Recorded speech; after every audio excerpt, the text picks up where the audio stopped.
David Coyer back with you from the campus of Carthage College in Kenosha, Wisconsin for Game 2 of this CCIW matchup between the Millikin Big Blue and the Carthage Firebirds. Game 1, a bit of a marathon, went 12 innings, got some free baseball, and it did not go the Firebirds' way.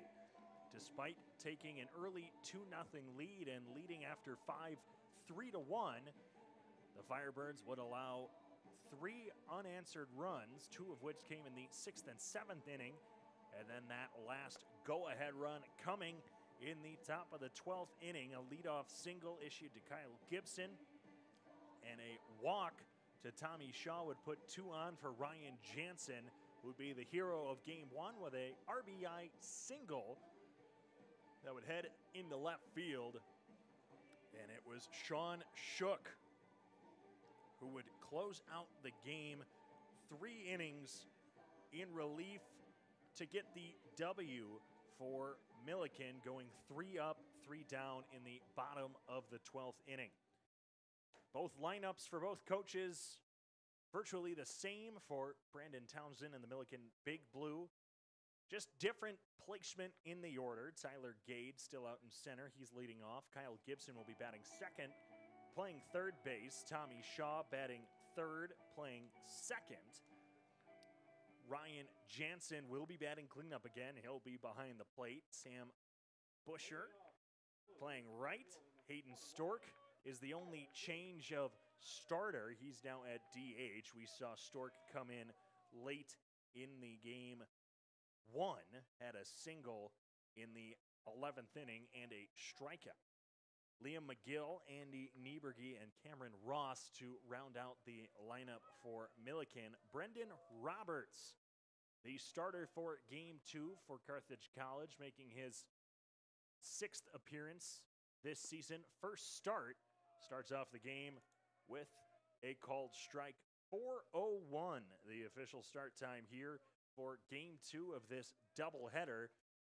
Winner of this one will take the series between the two teams as Gade lifts that one out of play. For Game 2, still cloudy. It's mostly cloudy. Maybe see a little bit of blue here and there. 47 degrees at first pitch. And the pitch inside, 1-2. Brendan Roberts pitched earlier this week in relief against Concordia, Wisconsin. Allowed 1 run off 1 hit, 2 strikeouts, and a walk. On the season, a 6.43 ERA, goes a little off speed up and away. Foul tip to the backstop by Gade.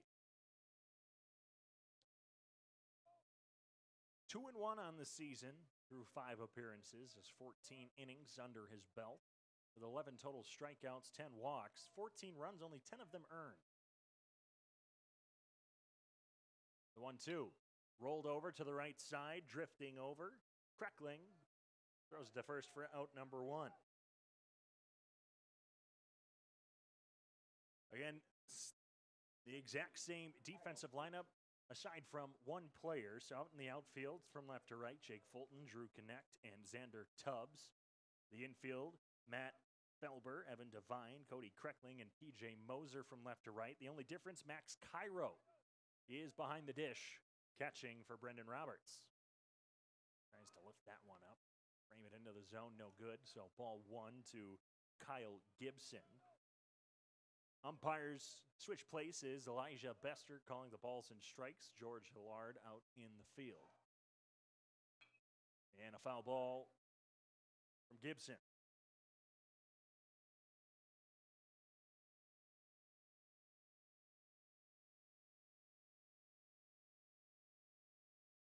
Roberts' first start of the season, third career start for the sophomore out of Illinois. Another foul ball puts him ahead 1-2 against Gibson. His longest outing, 3 1/3 innings pitched in his first appearance this season. 3 1/3 innings out of the bullpen against Grove City. Allowed 5 runs, only 3 of them earned off 5 hits. Goes up and away, evening the count at 2.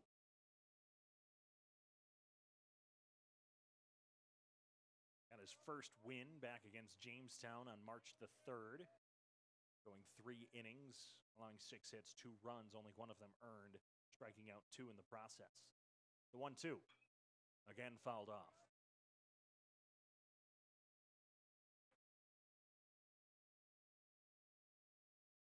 A tough loss for the Firebirds in the first outing of today. Again, led early on. Pitching was there. Got it done and kept them in it. What it came down to is it's left too many runners aboard and a couple of mistakes. Another foul ball. Staying alive is Gibson. Gibson, the go-ahead and eventual winning run there in the 12th inning, led off with his single. Scored twice, including the first run in the 4th inning of today's earlier game. The 1-2 again. This time gets him looking. Gibson thought that was low and away. Punched out looking. We're out number 2.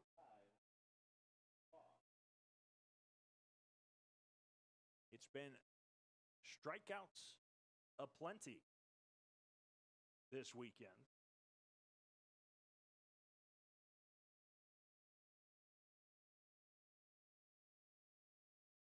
Carthage pitching. This one's low and away to Tommy Shaw.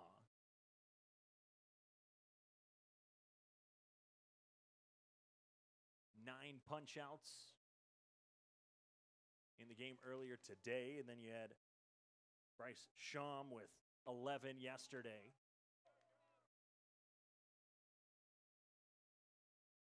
Two balls to Shaw. Shaw started off 0 for 4 before getting into extra innings, reaching twice with a single and a walk. The 2-0. This is away again.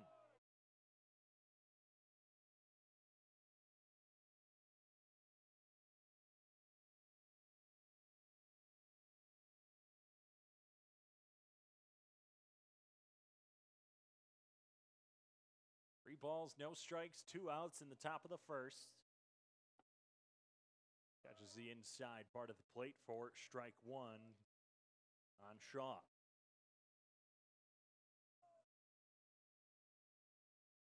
These two teams trying to get a win in this game 2 to take the series.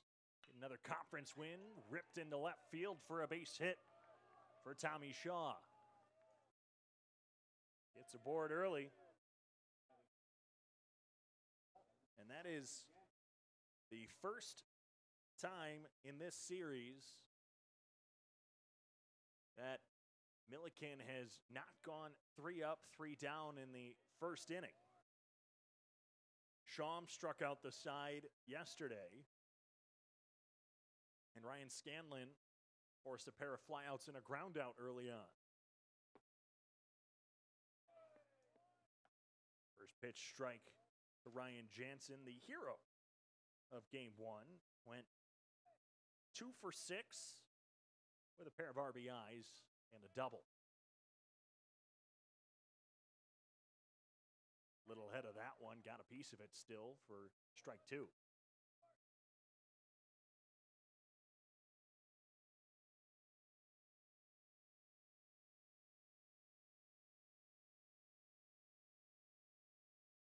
It's the last time these two teams see each other this year. Of course, started mentioning in that runner goes. Cairo fires it down. The late throw, not in time. Good tag applied, however, by Cody Kreckling. Shaw swipes it back. Now a 1-2 count. That's Shaw's fourth stolen base this season.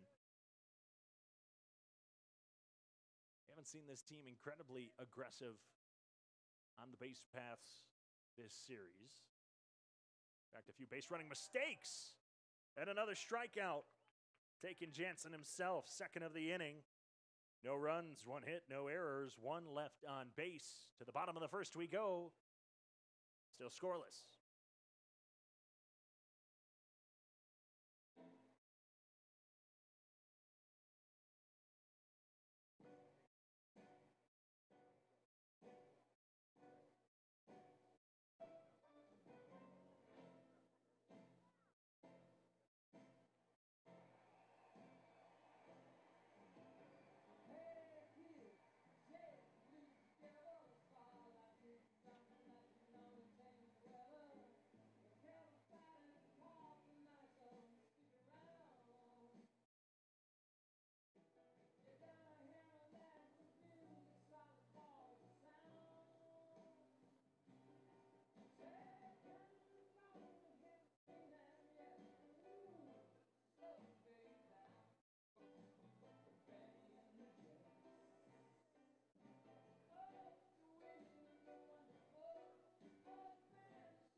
Bottom of the first for Carthage. Again, a very similar lineup to what they had in game one. Jake Fulton leads off out in left field. Cody Kreckling batting second, playing second. Joe Zuliger in the 3 spot, the designated hitter once more. PJ Moser back in at first base, was subbed out late in that first game.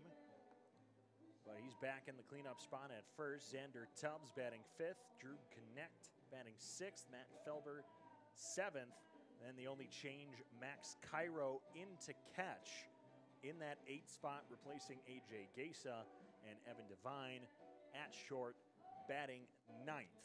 They will face off with Landon Johnson, the senior out of Missouri. This season with a 5.82 ERA, with 6 appearances, 4 of them starts. Has only pitched 21.2 innings. Allowed 14 runs off 26 hits, 11 strikeouts, only 6 walks. Last year, in 7 starts, 10 appearances, went 3-1 with a 3.45 ERA.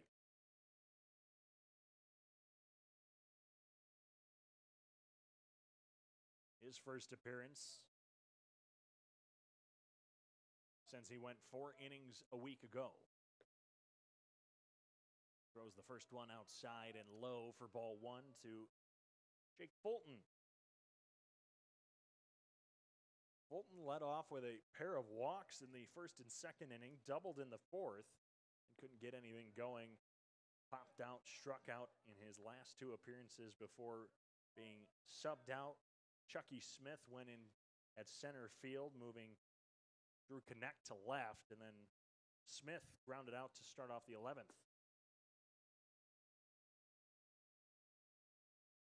2-1 the count now to Fulton. Came into this Saturday with a .333 batting average. 3rd on the team. Shoots this one over to the left side, drifting over McGill. Cross and scooped out by Nieberge for out number 1.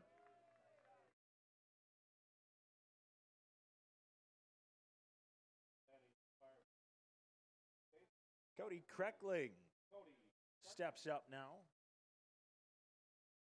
Kreckling heated up as the game went on. Had a pair of singles late. Ended up being caught stealing in the 9th inning, trying to get into scoring position for P.J. Moser. And almost ended up helping out the Firebirds, how it turned out, because Moser led off a first pitch double in the 10th. But an intentional walk to Xander Tubbs later went 3 up, 3 down after that. Another bouncer over to McGill. 2 away.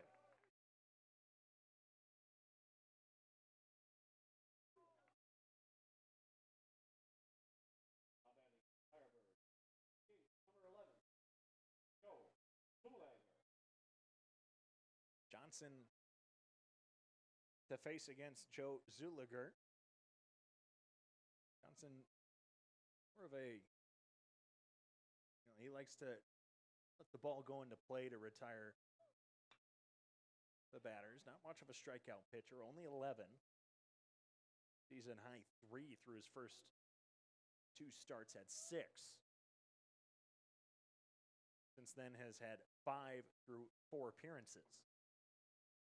Gets an early 0-1 lead on Zuliger. This is high and outside. Pitching from the stretch is Johnson. Millikin still wearing their road blacks with blue lettering and numbers, blue hats, white M. As Zuliger lifts this one opposite field, deep left field, trotting over is Ross, and 3 up, 3 down for the Firebirds. We're scoreless after 1 from Kenosha.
Coach Augie Schmidt has really relied heavily on his starters this series. His starters have combined for a total of 14 innings through the first 2 games.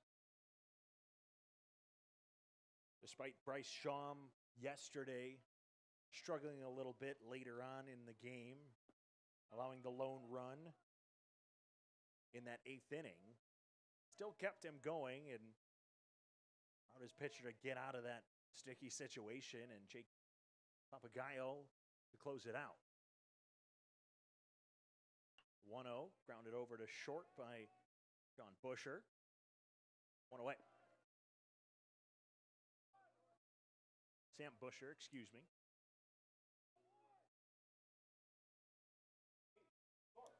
Hayden Stork, the DH, again came in the 8th inning. Kelby Galladay started at DH. Danny Lack came in after that. And then it was Hayden Stork striking out in the 8th, singling in the 11th.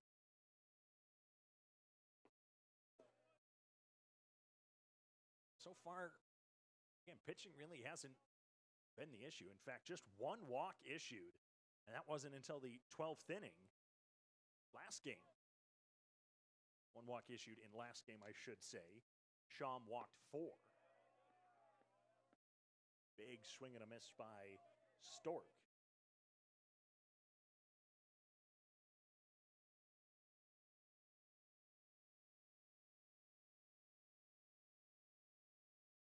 Millikin's just done a very good job on silencing these bats of the Firebirds. We kind of walked through it earlier on in that first game.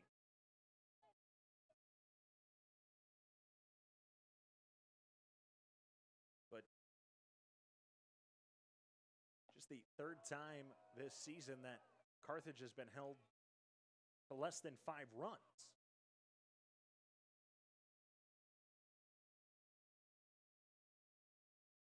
Of their 4 losses now, 2 of those 4 losses have been 3 or less runs.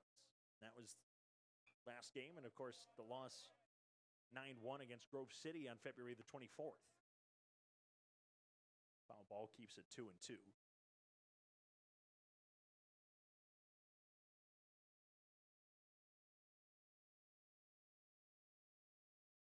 But even in those losses, pitching has kept it close aside from that Grove City game, and another strikeout for Roberts. His third. 2 up, 2 down for Liam McGill, the shortstop. McGill yesterday hit from the 7th spot, was moved up to the number 2 spot. Had 2 singles and a run scored earlier today. Now back down to that 7th spot. First pitch swinging, lifted to right field. Tubbs is there for a 3 up, 3 down inning. Still scoreless, headed to the bottom of the 2nd.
Scoreless in the bottom of the 2nd inning.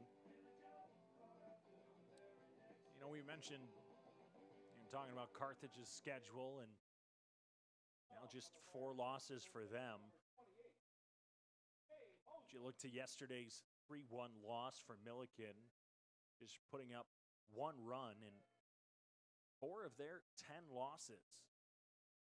They've just scored 1 run.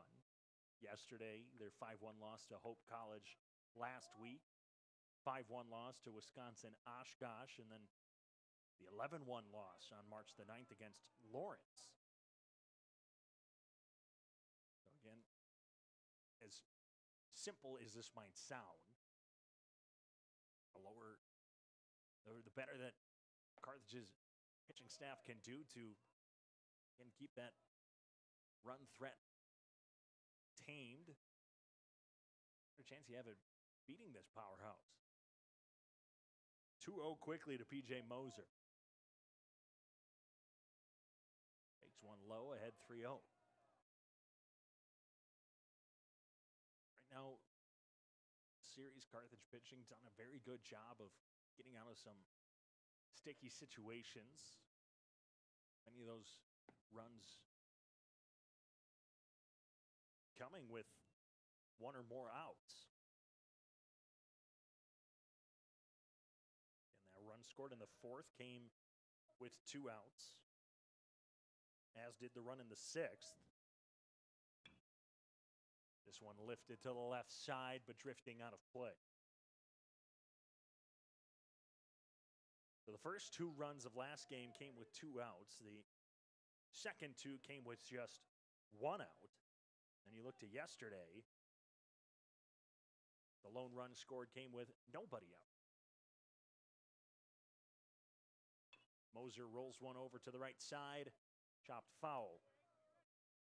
So he stays alive with the full count.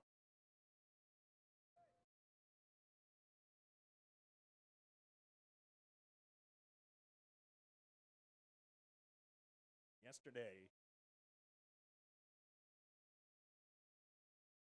just one of 2 times for Millikin that they've been held to under 5 hits, as Moser almost wears that off the foot. And the first base runner for Carthage on via walk.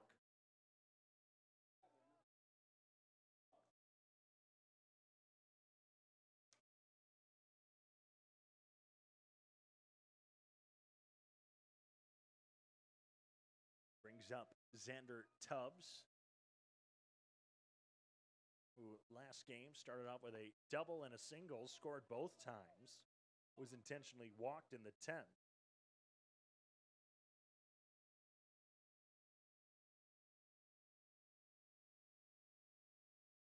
Still a very overcast day. Pitch misses low, 1-1. We got 2 sets of flags out in left field. One over the scoreboard, surrounded by a bit of trees, so maybe that slows down the wind just a little bit, because just a little bit further back in the parking lot, those flags are going crazy. This one's chopped foul. So if I had to say, there's probably a bit of a slight breeze coming in from left field. A very righty-heavy lineup.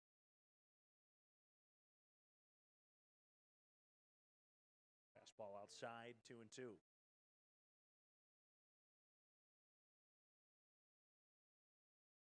And pop hasn't been there really for either team. A couple of nice hard-hit line drives that have been gone for extra base hits.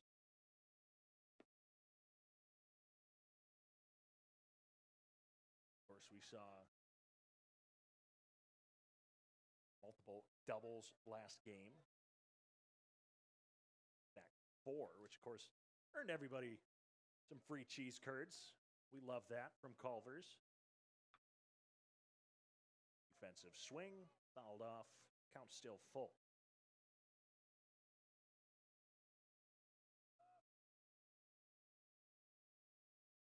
It's back-to-back games with multiple doubles. 7 doubles in this series alone for the Firebirds. Runner at first, no outs. The payoff. Lifted high to right field. Busher is there for out number 1.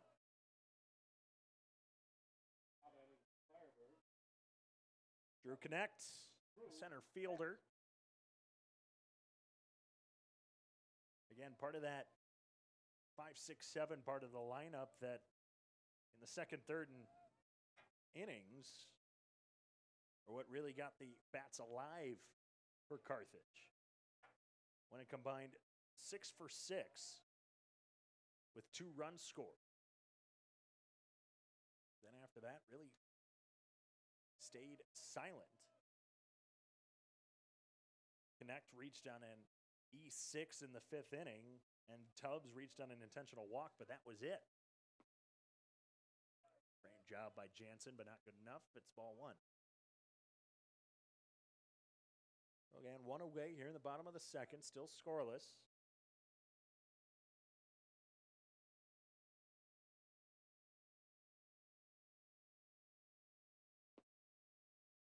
Fastball low, it's 2-0.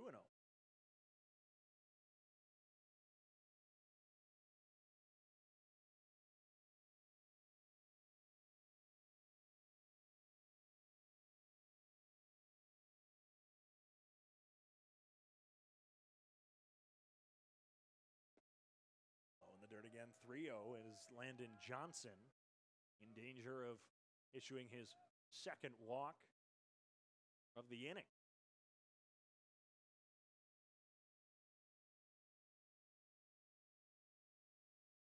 To connect.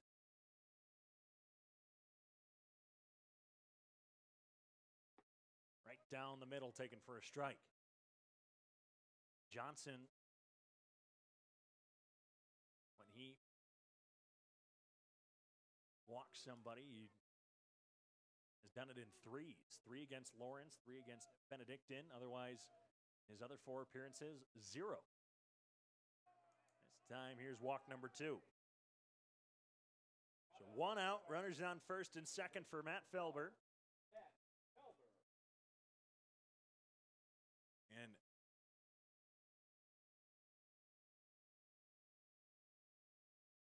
Brendan Townsend kind of went back and forth with his pitchers. Drew Detmers went 8 innings, 11 hits, just 3 runs. Only 2 of them earned. You had Matt Wilson go 3 innings. As this one's grounded up the middle, doesn't quite get through. Backhand from Shaw over to first in time. Tommy Shaw with some range, got that right behind second base without letting it go through for a base hit. If that goes through, Moser most likely scores from second. So 4-3.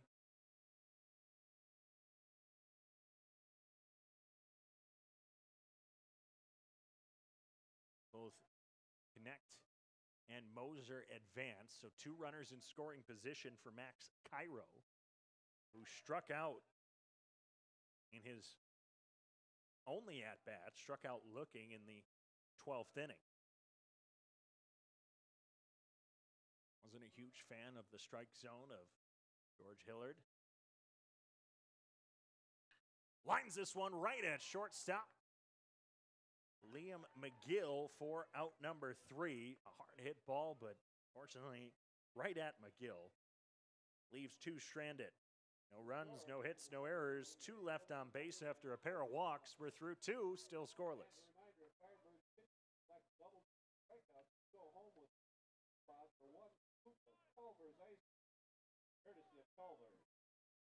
Or if the Firebirds hit 4 extra base hits, do it on coupon for free. Courtesy of Culver.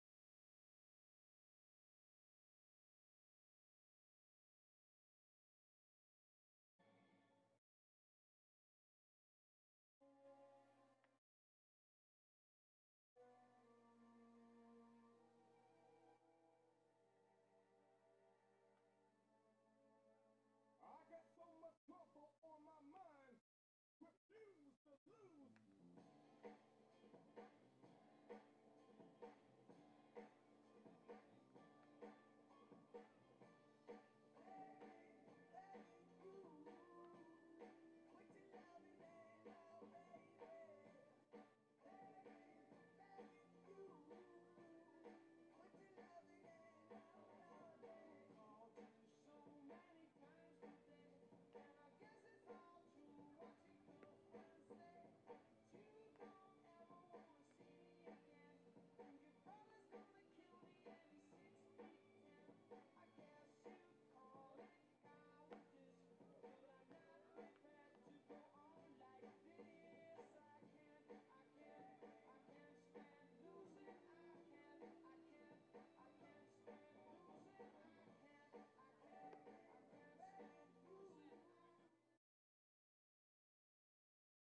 David Coyer back with you for inning number 3. Brendan Roberts still on his first round through the Big Blue order. Andy Nieberge. Cameron Ross, the 8 and 9 hitters. And we'll see Tyler Gade as well. Nieberge takes a fastball, catching just the inside corner. Home plate umpire Elijah Bester really likes those inside pitches. Nieberge did not reach once in that game 2 of this series. Takes a fastball down the heart of the plate. Strike 2. In fact, Andy Nieberge has not reached base his entire series.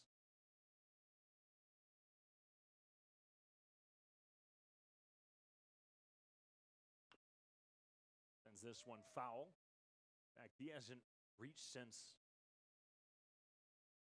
back on Wednesday against Illinois Wesleyan. He went 1 for 2 with an RBI, walked twice.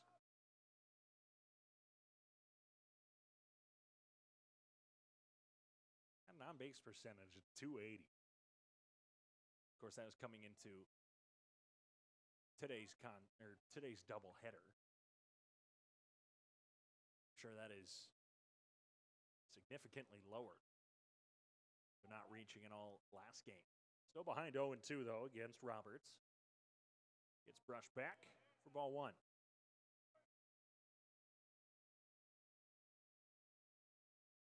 It's a chilly one out there, especially for all these players. Well, now in their third game of the weekend. Hasn't exactly been warm. That's what you get is this one. Reverse broadcaster's jinx. I say he hasn't gotten on at all weekend. It's a single up the middle. Brings up Cameron Ross, but as I was saying, it's end of March up here in Wisconsin, in the Midwest. It's chilly. Kind of crazy sometimes, the conferences, the CCIW, of course, Illinois and Wisconsin. You have no choice but to play in Illinois and Wisconsin in the spring, and it's chilly, cold, and I can't imagine it's fun when you have long days like this. And I'm sure the umpires, kind of what I noticed, Bester was kind of using a hand warmer in between innings. George Hillard out in the field. He's got some gloves on. Showing bunt again, saying that Ross committed, so he's behind 0-2.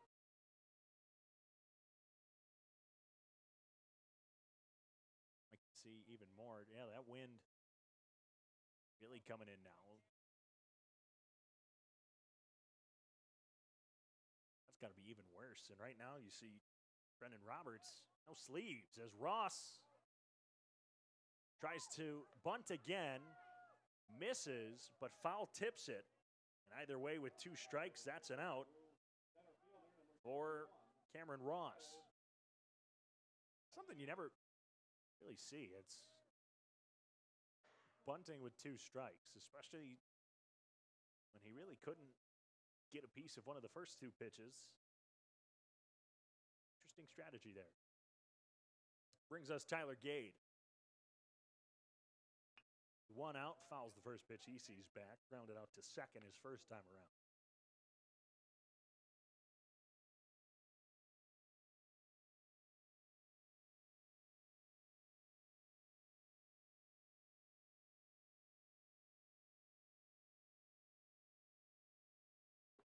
Check swing. A strike nonetheless. He definitely didn't go, so that's a strike looking, 0-2. But you look at the cold, and obviously teams like this, both Millikin and Carthage, you take those early season trips down to where it's warm. There's the 0-2. Just a bit low and away. Again, think if that was a right-handed batter, that might be strike 3, as we've seen Bester like those inside pitches. 1-2 now. You take those early trips to somewhere warm. Carthage going to Florida and Arizona. Pickoff attempt to first. And you have to imagine, doubleheaders are exhausting in and of themselves. When you're in that blistering heat, dogging it a little bit there once you hit that second game. Can't imagine it's any more enjoyable here in the cold. And it's almost 50 degrees, which you get a Midwest 50 in the fall. That's a heat wave, but on the spring, no sun, complete clouds, strong wind. chilly 50.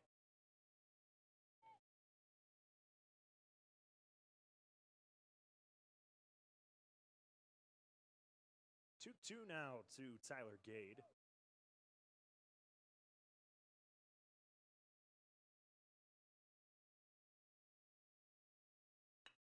Lifts this one to center field, curving to the left on the run, connects there to make the catch for out number 2.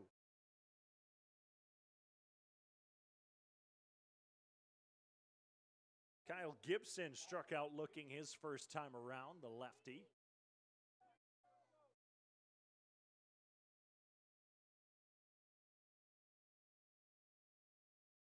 If I'm not mistaken, Brendan Roberts on the mound. The first player we've seen for either team not wearing sleeves under his uniform.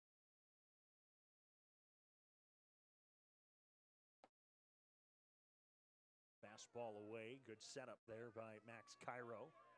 Tried framing it in just a little bit. I mean, more power to him. If you don't need the sleeves, you don't need the sleeves.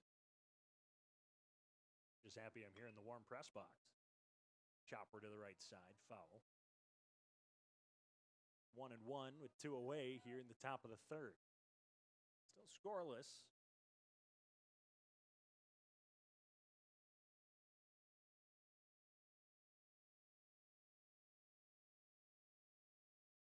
Pair of hits for Millikin here through the first 2 2/3. This one shot down the left field line, out of play.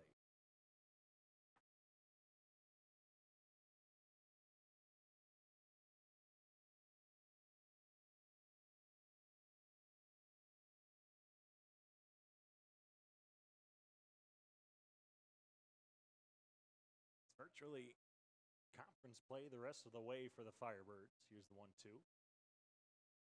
Just below the knees. Cairo was ready for that one to be rung up. 2s across the board.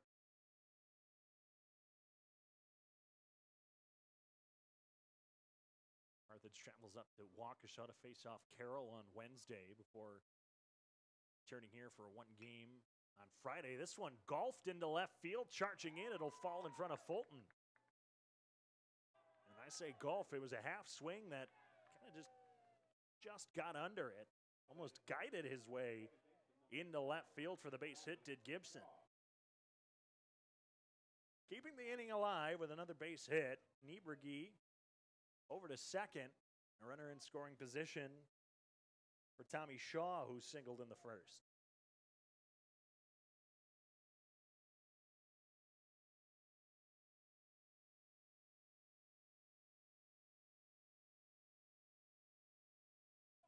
In the dirt, knocked down by Cairo. Just 4 non-conference matchups remaining for the Firebirds. Ripon College on April the 9th. Travel to Whitewater to face against the Warhawks on April the 16th. Up to Appleton against the Vikings of Lawrence University on April the 30th. And they close out the season up at Lakeland University. The non-conference matchup on May the 5th against the Muskies. Otherwise, it's CCIW action. Firebirds looking to try and prove themselves after being voted to finish 8th in the coaches poll. 2-1 to Tommy Shaw.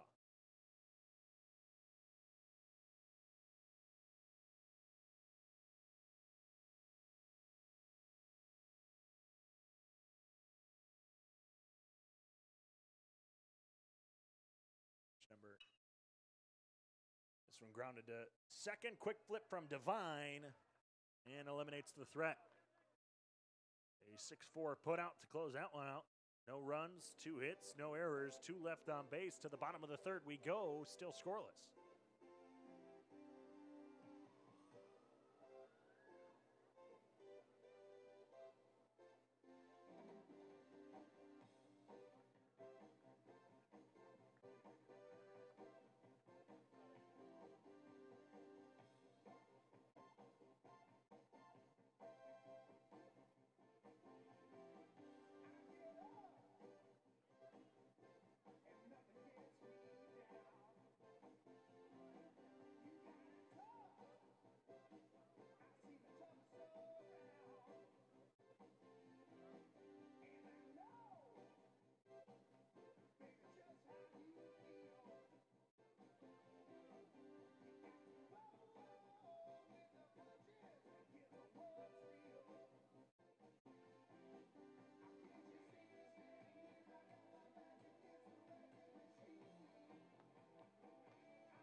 Bottom of the third. Leading off Evan Devine, the shortstop. Again, we saw Colin Callahan started all 14 games, including yesterday. Go down late in Friday's matchup here against Millikin. Took a big cut. Strong ground ball that went into the outfield and would have been a single, but Callahan rumbled down. I think it was just his cleat got caught in the turf. Something with his knee. He went straight down and luckily was able to get up and slightly walk off with some assistance. But now Devine has been in there at short. Solid defensively. He's behind 0-2 right now. He had a single in the 8th inning. That was it in game 1.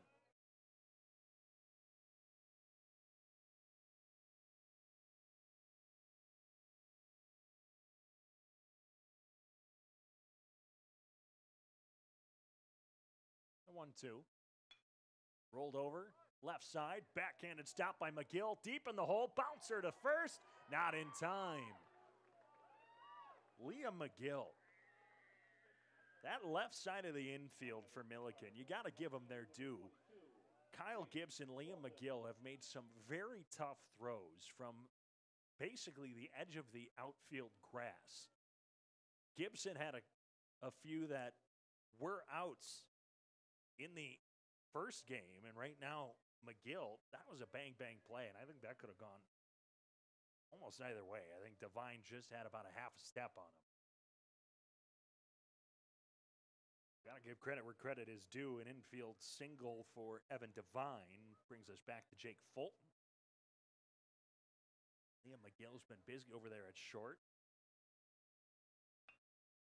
This one's bunted right back to the pitcher. Throw to second. McGill is there. So the sacrifice bunt does not go the way that the Firebirds want. On the 1-6 fielder's choice.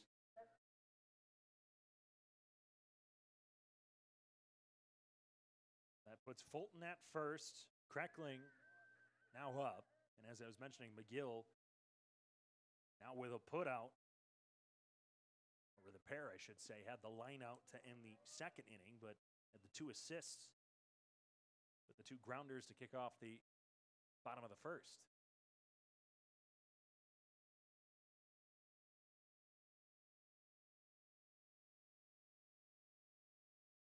A 1-out runner on first, a 1-0 count to Cody Kreckling. Grounds this one to short. Who else? Flip to second. The throw over to first. A 6-4-3 double play to end the third inning. So a leadoff single by Evan Devine leads to a sacrifice bunt gone wrong and a 6-4-3 double play. No runs, 1 hit, no errors, nobody left on. Through 3, we're scoreless from Kenosha.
Ryan Jansen struck out to end the first inning. He leads things off here in the fourth. We're scoreless.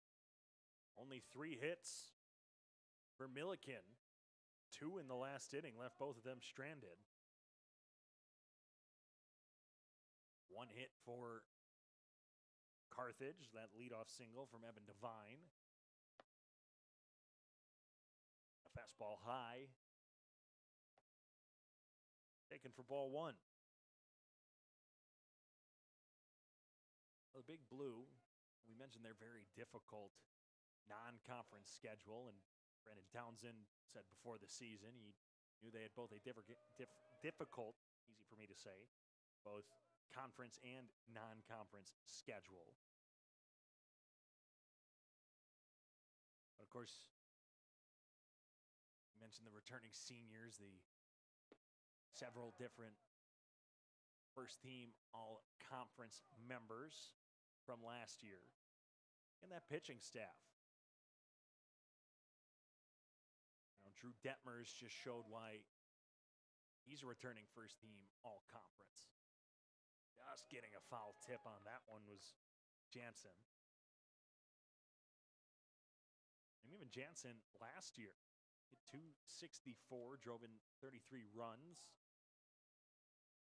42 starts behind the plate. I mean, he's a catcher who it gets tiring behind there, but he's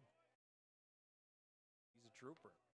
You got Drew Detmers, Matt Wilson, and even despite rocky start to the season for him through his first 2 starts, still was first-team all-honors last year. This one rolled over, just foul down the third baseline.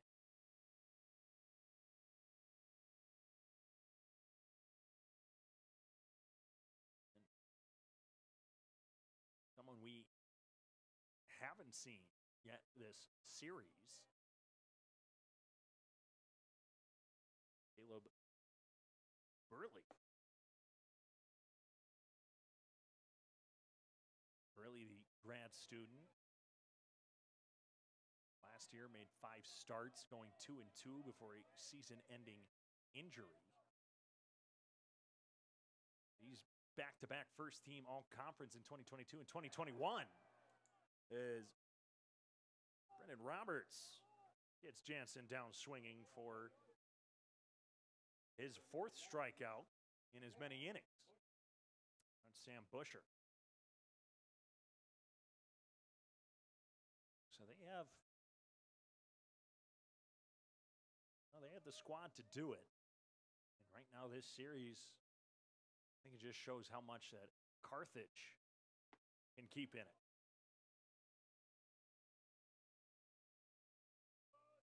A few more conference matchups. Augustana on Wednesday, Elmhurst Sunday the 7th. We're hosting non-conference matchup, and then they get back at it in North Central College. 2 straight at home against North Park before heading to Chicago on April the 14th.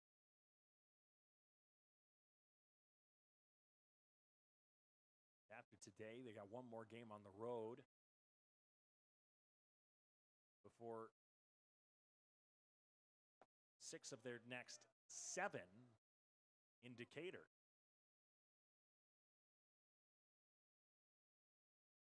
6-6 at home down there in Illinois. Currently 3-2 on the road. Here's the 2-1. Lined into center field, a base hit. Sam Busher has been having himself a weekend. Had an RBI and a pair of singles in game 1. 3rd hit of the day for him.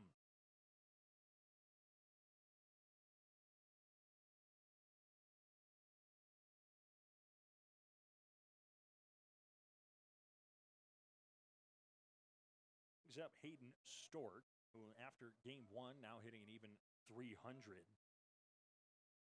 Struck out swinging back in the 2nd. Runner caught off on first. The throw down, he couldn't make the grab. P.J. Moser went for the tag before, got the ball clean in his glove, had him dead to rights. That would have been Busher's 3rd time being picked off in this series.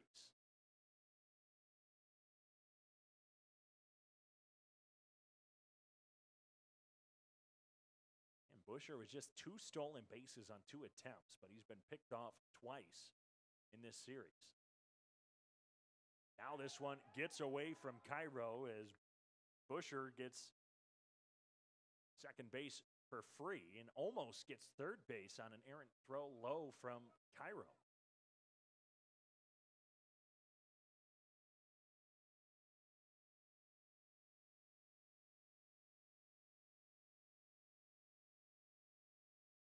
Calling that a wild pitch.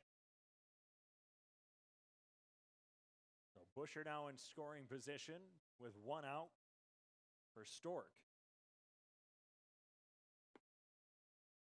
Right down Main Street.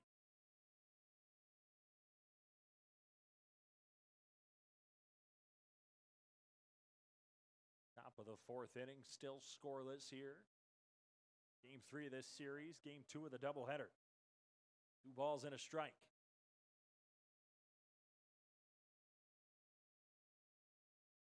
Swings through that one for strike 2. You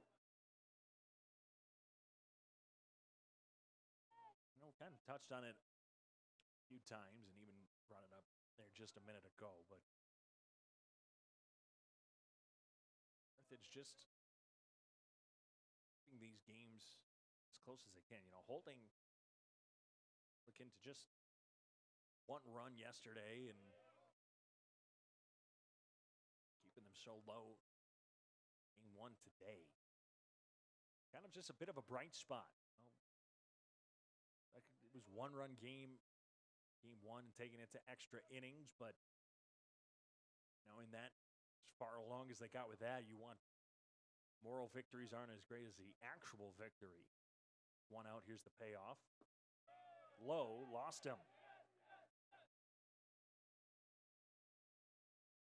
2 on, 1 out for Liam McGill. Blew out in the 2nd.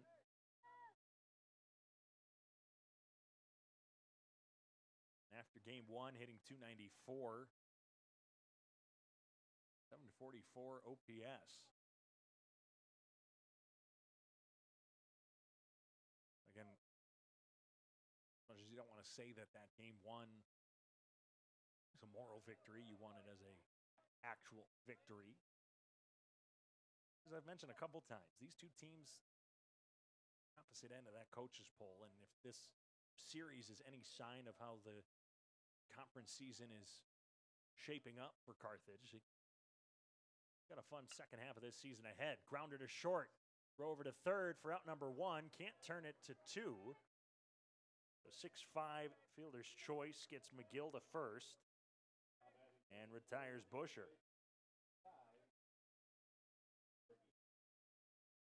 So still 2 on, now 2 out for Andy Nieberge, who singled and was left stranded at second his first time around. Brendan Roberts finishing up his second go-around of this Millikin lineup. Zooms it by him for strike 1.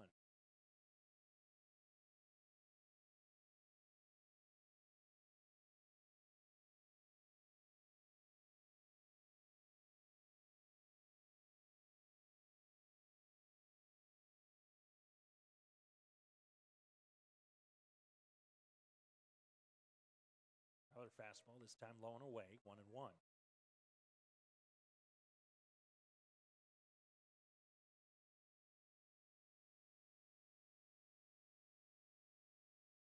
One thing I think has really benefited the Big Blue today is just these long at-bats. A check swing, they're asking if he went. Yes, he did. It's the first time this series that a check swing has been called. Yes, he finally did go.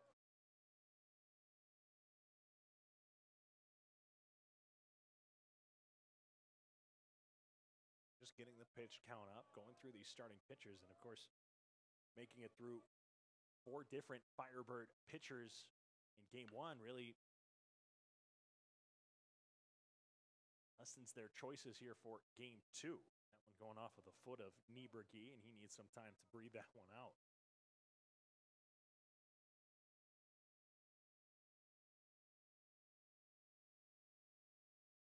Still a 1-2 count.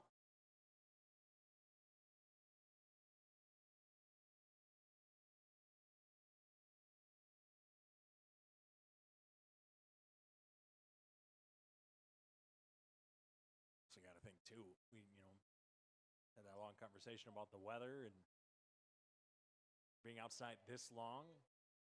Maybe your feet just a little bit colder, and you take that foul ball off that foot. It hurts no matter what. But now you add the element of cold foot. Kind of applies that pain. The 1-2 pushes it over to the right side into right field for a base hit. Rounding third is Busher. The throw to second cut off, and a 2-out single for Andy Nieberge. 2 for 2 this game now with an RBI as Busher. Or excuse me, that was Hayden Stork. Stork came in from second, scores the run. McGill all the way over to third. 2 out, 2 strike. RBI single, and when I say he pushed that one into right field, again, just to the left of the second baseman, Kreckling. Now that's twice that the defensive alignment of those middle infielders has led to a run being scored for Millikin. This one fouled sharply into the back netting to our right. There's a bird sitting on top of the netting. He was not fazed by that at all. The fact that it was a probably good 10 feet below him, but the tip of the bat now to our left. Yeah, that boy didn't even flinch. Just enjoying a baseball game on top there of the netting.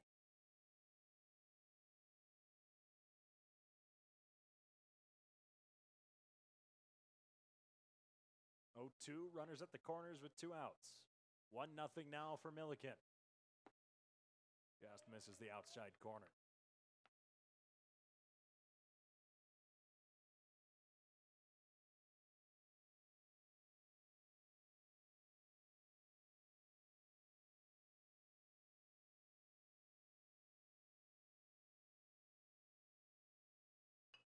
Runner goes. This one lifted to my right and out of play. And I stand corrected. There are 2 birds up there on the netting. Looked like one big bird, and then one of them has started to move a little bit, so I can see it's now 2. Enjoying themselves up there. Can't imagine it's easy to stand on top of that with this wind. Hopper to second, flips to short for out number 3. A 4-6 put out to end the inning, but not before the Big Blue strike first. 1 run thanks to the RBI single by Andy Nieberge. It's 1-0 headed to the bottom half of the inning.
Joe Zuliger leads off the bottom of the fourth. Carthage trailing 1-0 thanks to a single by Andy Niebregi.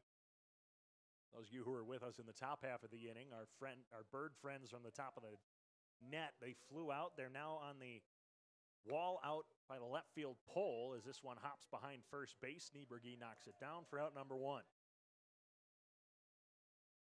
In fact, as they were flying out there, Cameron Ross was warming up, playing catch with another member of the Millikin team. I thought one of our bird friends was going to get hit with the ball, but nope, they're just out there now enjoying from a different view.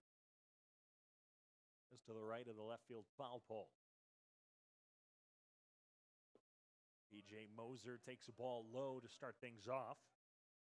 He walked and was left stranded at third there in the second inning.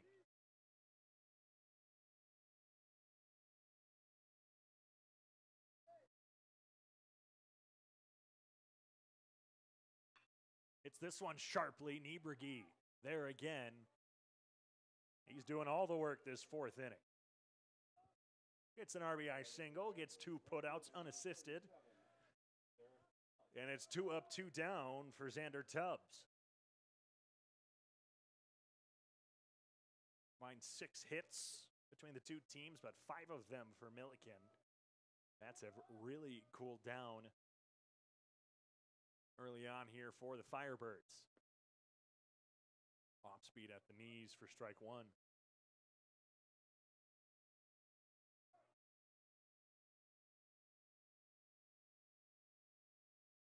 Last inning, it was a leadoff single for Evan Devine. Bad bunt attempt and then a 6-4-3 double play that put the Firebirds down in order. Again, we mentioned Johnson, not a strikeout pitcher, but he's kept it on the ground for all of these. Fastball down the middle for strike 2. In fact, just 2 flyouts and then the line out from Max Cairo, the only 3 that are not hit on the ground. The 1-2. Got him looking. Outside corner. Tubbs thought that was low. 3 up, 3 down for Landon Johnson. We're through 4. The Millikin Big Blue 1, Carthage Firebirds 0.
Start off with the top of the order here in the top of the 5th inning. 1-0 Millikin. Tyler Gade, the 2022 All-Conference First Team and First-Year Student Athlete of the Year, steps up. He's 0 for 2 here in Game 2.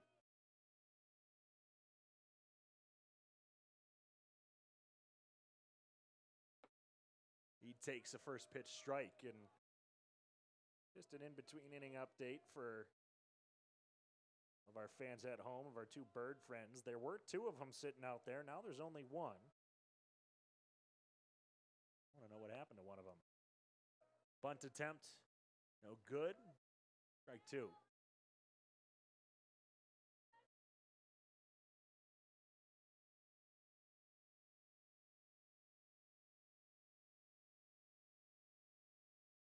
Here's the 0-2. In the dirt, good take.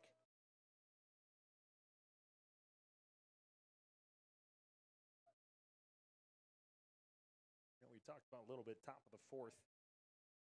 The good discipline there from the Big Blue at the plate. Getting the pitch count up. Getting those pitch at bats. Is this one fouled off? Good defensive swing there. One thing that they really haven't done is haven't chased a whole lot. So those 50-50 pitches, they struck out looking a few times, but nothing where it's low and in the dirt they're swinging at. Maybe a few drop third strikes. Right there. Strike three looking. And even Gade, as he's walking away, asking, wasn't that up? Wasn't that up? Strikeout number 5 for Roberts. He's got a strikeout in every inning. Just one. Brings up Kyle Gibson, who was the strikeout looking in the first inning. Singled his last time up. Takes the ball high.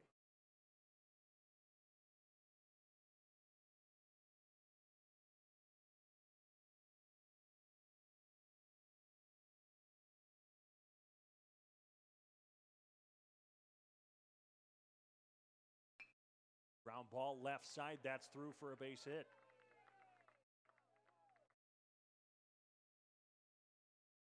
And ball's on the ground. Even for Millikin. Just one out has been in the air. Whereas everything else has been a strikeout or a ground out. The only flyout was, two flyouts. You had the F9 for Liam McGill in the second, and the flyout to center by Tyler Gade back in the third. Brings up Tommy Shaw, who singled and had a stolen base in the first.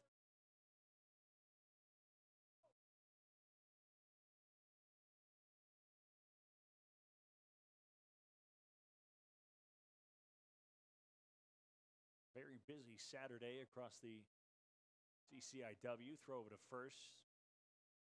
Keep Gibson honest.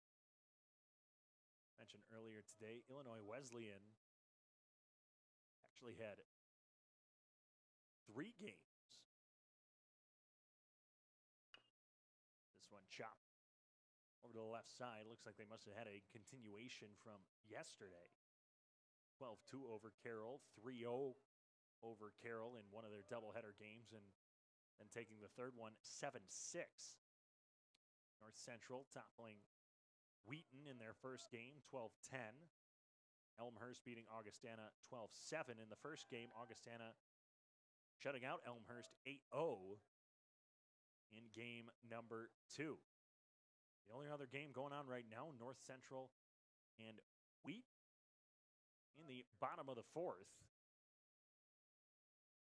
North Central, here's a chopper to short. The turn for 2. First double play turned for Carthage this weekend.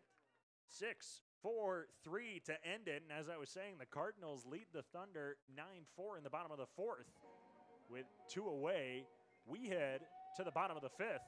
1-0 Millikin.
Drew Connect walked his first time up, leads things off here in the bottom of the fifth, looking to try and spark something for this Firebirds offense.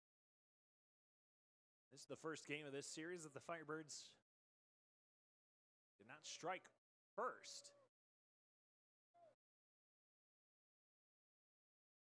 They're trailing 1-0. They did not trail prior to this, and here's a liner into left field. That's a base hit just out of the outreach glove of Liam McGill. A leadoff single for Drew Connect. But the Firebirds did not trail until that 12th inning of game one. They were up 1-0 in the 6th yesterday and tied 1-1 in the 8th before taking that 3-1 lead in the bottom half of the inning. And then they were up 3-1, ended up being tied 3-3 in the 7th. And then the only run scored after that in game one, of course, that go-ahead game-winning run in the 12th. Throw over to first on time.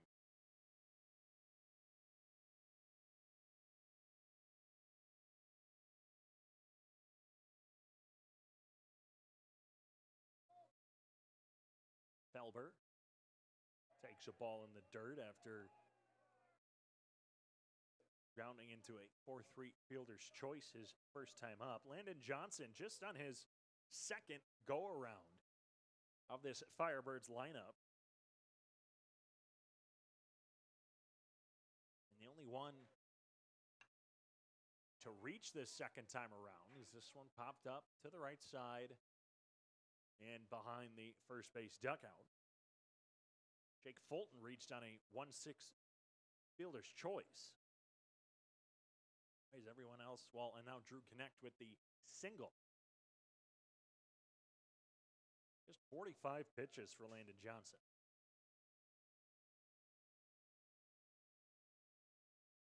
Here to the 91 for Brendan Roberts.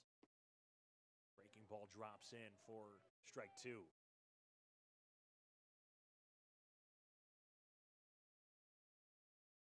There was some action in between innings in the bullpen. It looked like it was Luke Wagner for Carthage was throwing, just getting his arm warm. Not sure if he'll be put in and chasing a fastball high.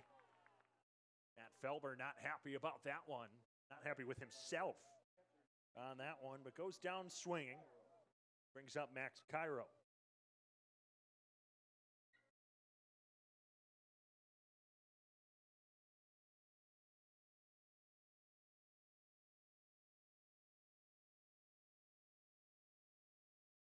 A one away, runner on first, throw back to first. Well, good.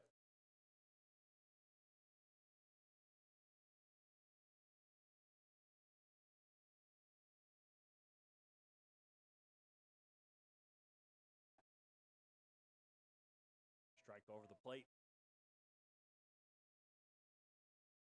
These teams have been very paranoid when a runner gets on.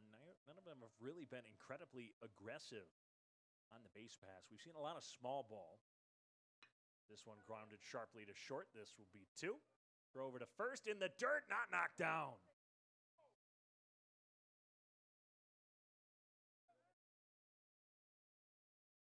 Drew Connect out on the 6-4. Cairo will take advantage of the low throw.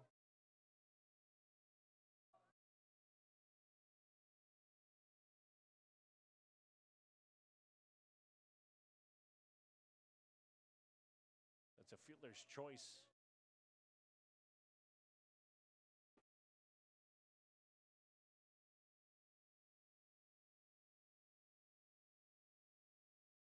Divine up. He singled his first time, and no error issued on that one because of the choice to go to second first, and the low throw does not matter. This one lifted high to right field, camping under it, Busher. Route number 3, and it doesn't matter anyway. The runner left stranded.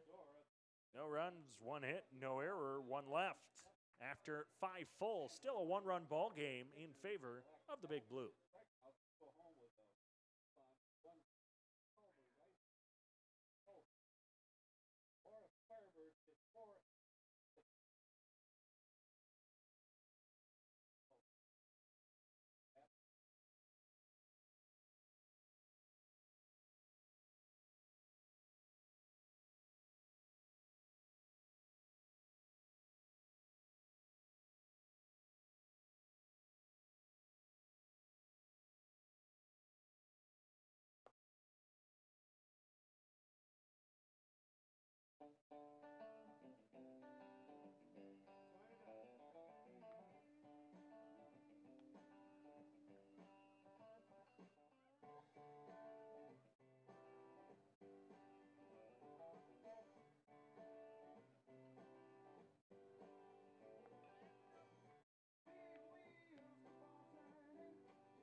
Jansen, his third go-around against Brendan Roberts, still out there for the Firebirds.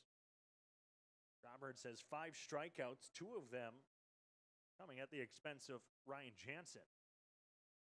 Jansen first pitch swinging, gets a piece of it to the backstop.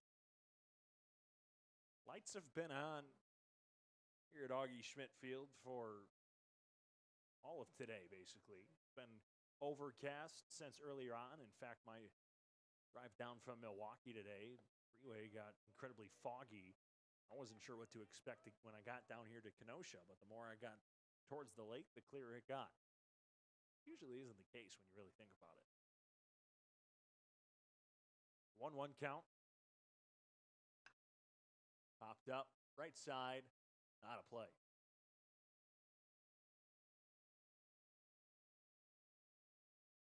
Of course, the weather always flip-flopping around here in Wisconsin. Last week, games against UW Oshkosh here at Carthage got canceled due to the March snowstorm we got. Foul tip held onto by Cairo. 3rd strikeout for Ryan Jansen. 6th for Roberts.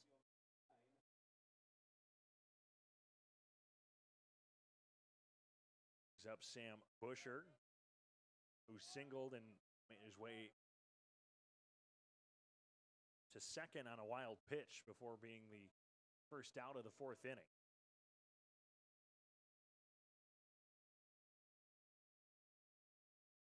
Delivery from Roberts. Catches him at the belt for strike 1.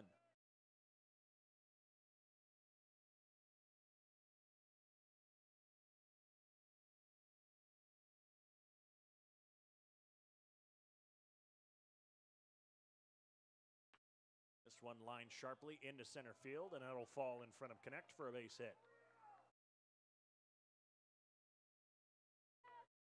Back-to-back singles for Busher, who's been one of the more consistent bats. It's his third base hit in this series. Reached with 2 walks yesterday. Now 2 base hits, both game 1 and this game.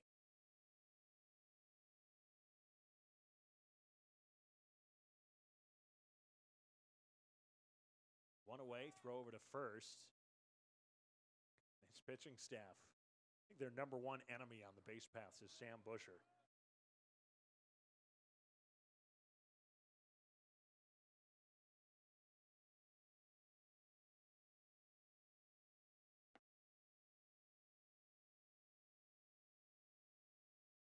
First pitch to Hayden Stork, who's the lone run of this contest. Here's a ball. 7 hits already for the Big Blue here. Just 2 for Carthage. Rolled over to the left side. No dive from Devine. That'll make it through to left field for another base hit. So 2 straight singles with 1 out for Liam McGill. Made it all the way over to third before being stranded there in the 4th inning. Reached on a 5 fielder's choice that retired Busher. Very similar situation here, the 3rd time around through the lineup, as Millikin starting to have Roberts' number. Up and in, ball 1.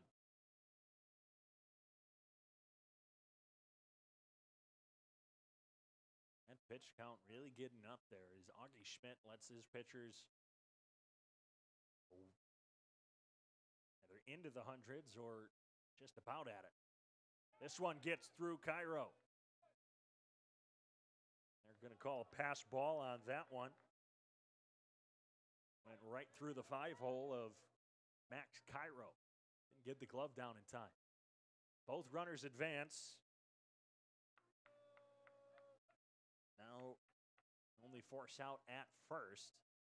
And 2 runners in scoring position looking to extend the lead for Millikin.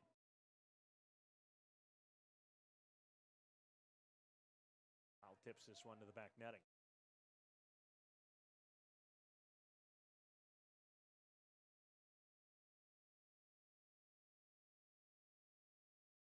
McGill, again, coming off of a second-team all-conference performance last season. He's been very busy there in the spot over there at short today. This into right field, deep enough for the tag. The throw in, bouncing in, the tag, missed on the tag. Had to swipe behind him as well. The arm from Tubbs. Got it to home on a 2-hop. So the sacrifice fly advances Stork to third, scores Busher, and it's 2-0 Millikin. Wasn't quite deep into right field. Probably about as halfway from the infield dirt to the wall as you could get. And a straight shot down the foul line. Clean catch for Tubbs. Got it out as quick as he could and was very close, but just couldn't get it to home on the fly. 2-hopped it in. A back swipe from Cairo. Just not in time. We'll have a mound visit.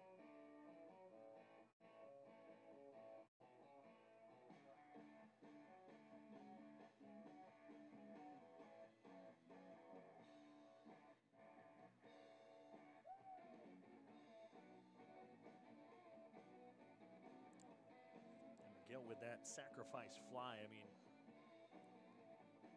he's the type of player, like I said, second-team honors last year, all academic. But he's very selfless.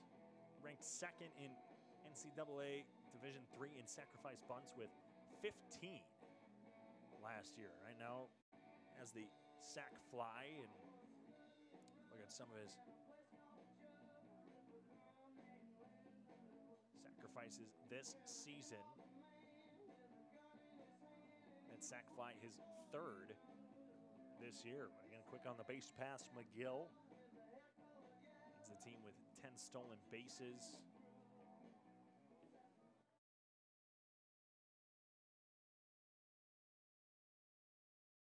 Set a school record with 43 stolen bases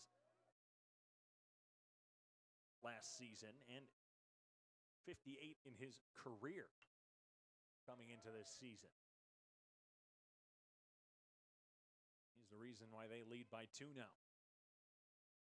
1-1 off the foul by Andy Nieberke. He's the reason why Millikin has the lead. Had a RBI single his last time up. 2 for 2 here in game 2. Rolls one over, chops it down the third base line, foul. 1-2 now. That's a potential third run, 90 feet away.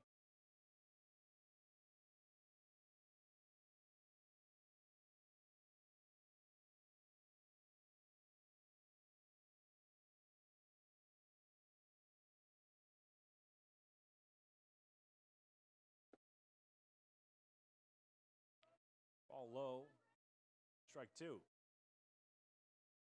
And again, got a arm up and throwing in the bullpen. I believe that's still Luke Wagner for Carthage. It is.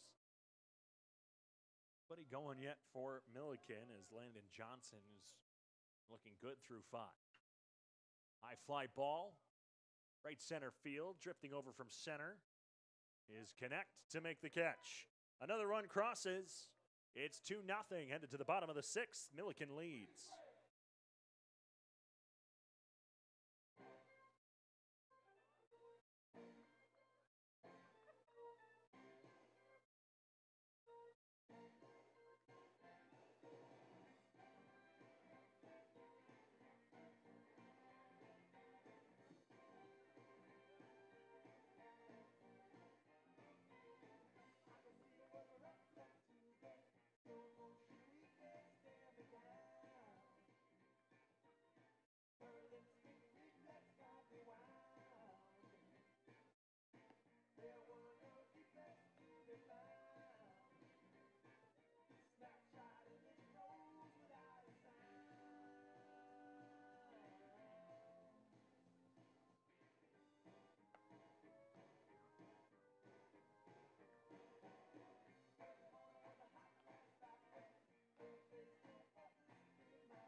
David Coyer back with you for the bottom of the 6th inning.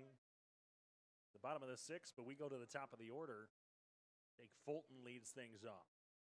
Got the ball on the ground twice here in game 2. Third time around, seeing Landon Johnson. Lines one sharply, and it's underneath the glove of Liam McGill. A base hit on the first pitch. Sharply hit, took a weird bounce. McGill has been doing a good job. Covers a lot of area. And got there sliding, trying to put his body in the way to keep that in the infield.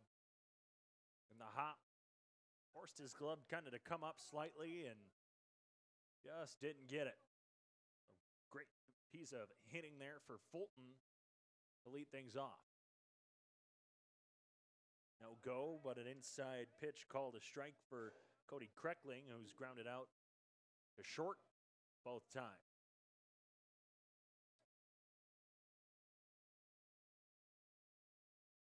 Now, Johnson, foul ball again, 2. Johnson, he records an out this inning. Will be his longest outing this season. If he makes it through the inning, will tie his longest outing of his career with the Big Blue.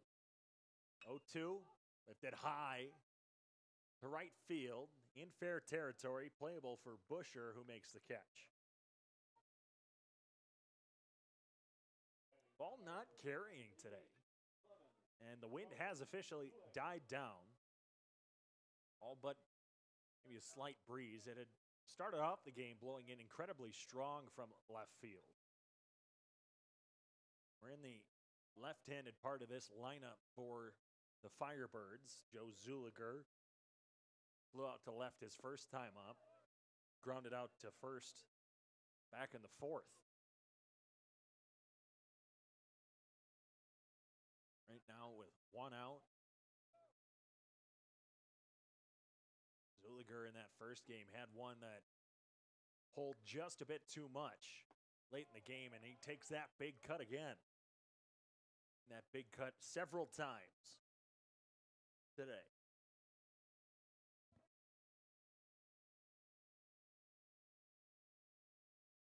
Zuliger did not reach in game 1. Correction, reached on a fielder's choice, but does not have a hit today, I should say.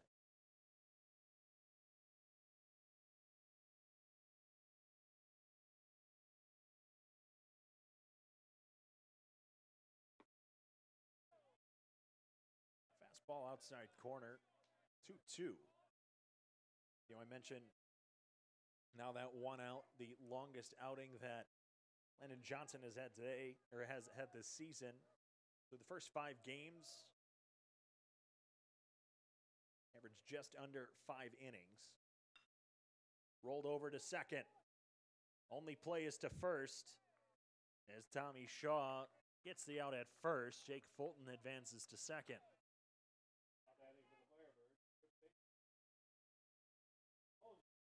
Brings up P.J. Moser, who was left stranded at third back in the second inning. Grounded out sharply to first his last time up. Now has a runner in scoring position to try and put Carthage on the board.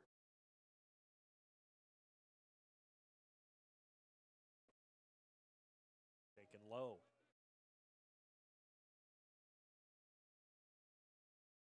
Through those first 3 appearances for Johnson, and 5 innings, 4 2/3, and then 5 innings. Allowed 18 hits and 8 runs. A late swing on the high fastball from Johnson. Evens the count up at 1 for Moser.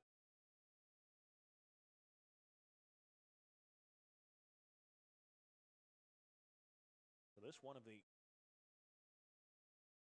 better outings. Has only allowed just 3 hits, no runs, but that not hit Moser in the knee? I'm just going crazy. Guess he got out of the way of that one.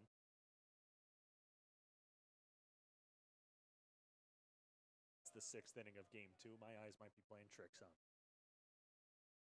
2-1 count.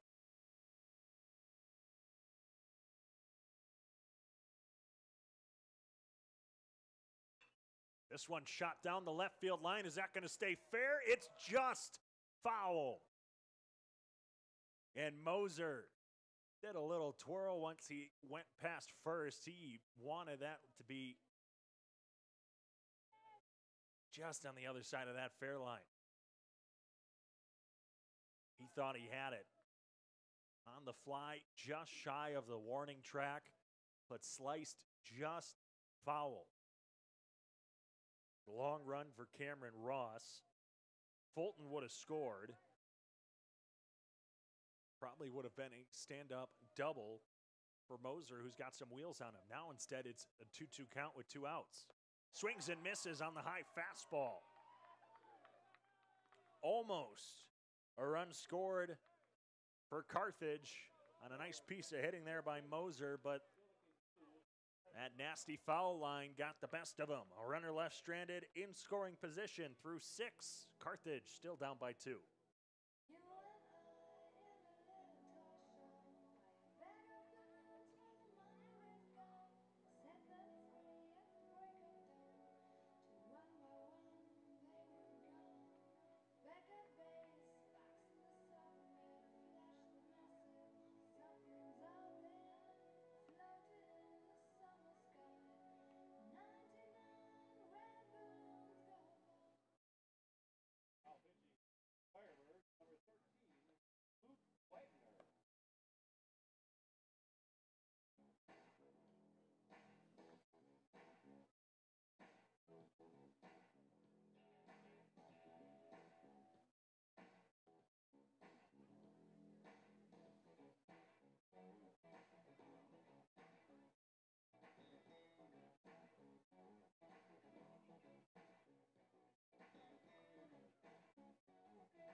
That's it for Brendan Roberts. Finishes 6 innings, allowing 8 hits, 2 runs, both of them earned.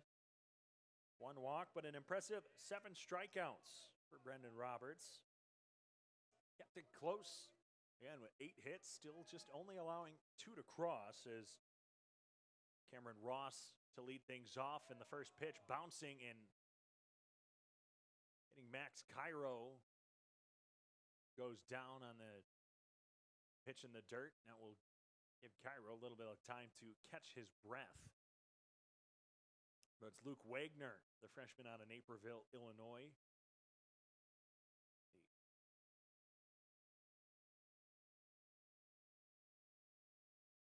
6'5" righty, making his second ever appearance. Went 3 innings against Concordia, Wisconsin back on March the 6th. Not earlier this week.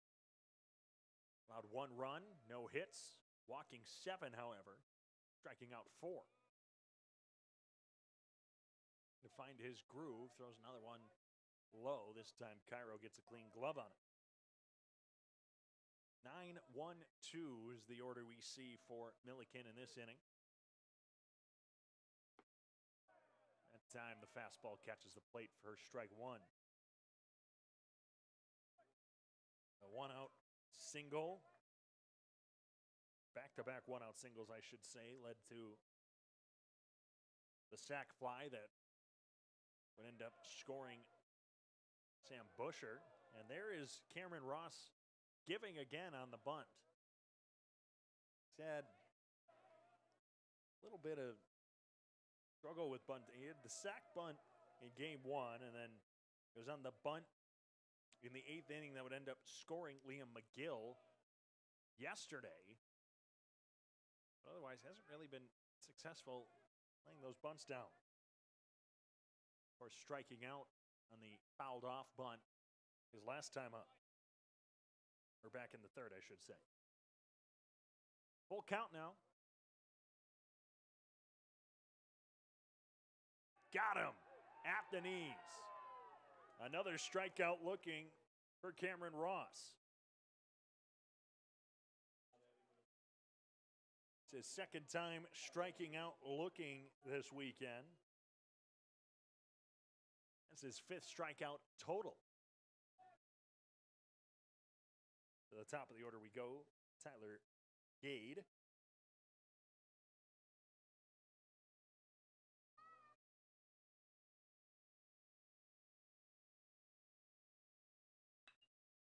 Lifts this one, center field, charging it again, connects, dives out but can't get it.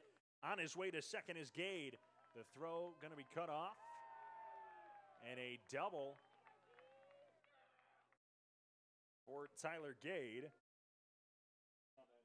Drew connects, was charging in, tried to make the dive, had an incredible catch yesterday.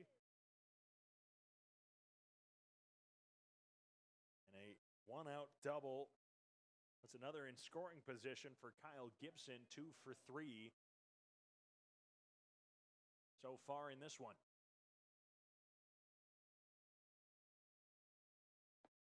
Ball outside on the righty-lefty matchup.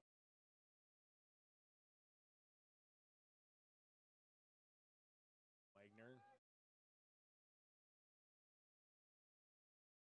played baseball in Naperville North High School down in Illinois. Runner goes, throw from Cairo, bounces, tag, did not get him. At Felber applying the tag, and not the best throw from Cairo, but played well by the third baseman Felber. And I think the tag kind of just been between the hands. And I think if that's not that one hopper, they got him dead to rights.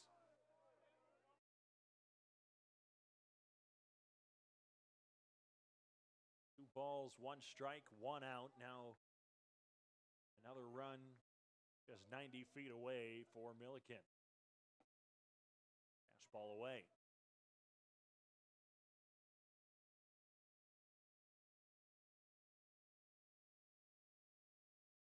Carthage have yet to be shut out this season. Closest they came was again against Grove City, losing 9-1. And a 5-pitch walk to Kyle Gibson. Tommy Shaw grounded into a double play back in the 5th inning. 1 for 3. And right now the middle infield having to be careful because this sort of situation, it's what's burned them a few times today. We'll see a mound visit first. Of course, just some good pieces of hitting from the Millikin Big Blue. With one out, runners at the corners, we'll step away for this mound visit.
Top of the 7th inning of Game 2 of this doubleheader, final game in this 3-game series on the final weekend of March 2024.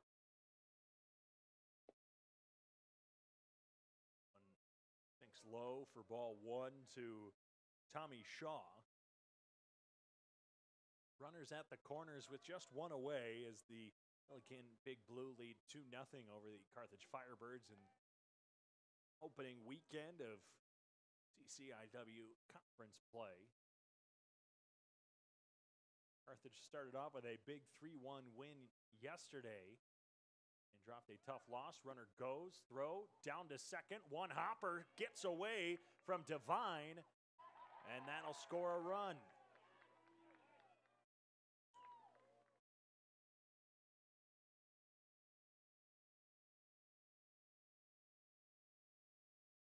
So 0-2 base for Gibson. And on the throw, a low throw, Devine couldn't scoop it up. And Gade able to score on the C2. Now runner going third. Again, a low throw, a hard throw by Cairo. He's got the arm behind it, but it was so hard and skipped at the last second that Felber had to pull away just a little bit and couldn't get the clean tag on. So now Gibson, back-to-back stolen bases. Again, that run scoring because of the E2. It was 1 ball, 2 strikes. As on 2 pitches, Kyle Gibson advanced 2 bags. Roller to third. Felber diving out, keeping the runner at third. The throw not in time, but saving a run. A nice diving stop by Matt Felber. An infield single. Again, Tommy Shaw quick on the base paths. And you saved the run at that point. While Felber was upset with himself, not the cleanest throw, a little bit low. Again, still a clean throw. On mark, scoopable for P.J. Moser, who's been a brick wall this weekend at first. This one shot into right field. Tubbs is there on the run, throws it in. On the fly, cut off.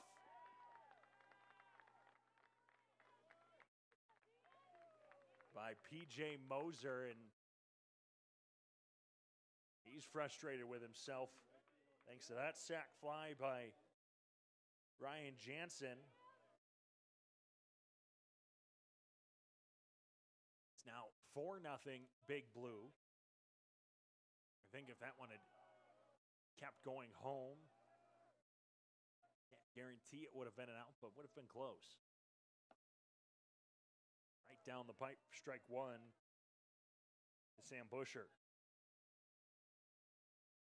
And sac fly by Jansen, the first time he did not strike out in this game. Runner goes. Throw down by Cairo. 1 hop. Tag. He did not come off the base. Kept the foot on. And the Firebirds not happy. That tag applied by Cody Kreckling. I think he's not happy with field umpire George Hillard. I think it'd be a little bit vocal because these tags have been fairly close. Also can't tell if he's maybe upset with his catcher on some of these throws. Inside pitch fouled out of play. 1 ball, 2 strike, 2 outs. 6th batter faced this inning for Wagner.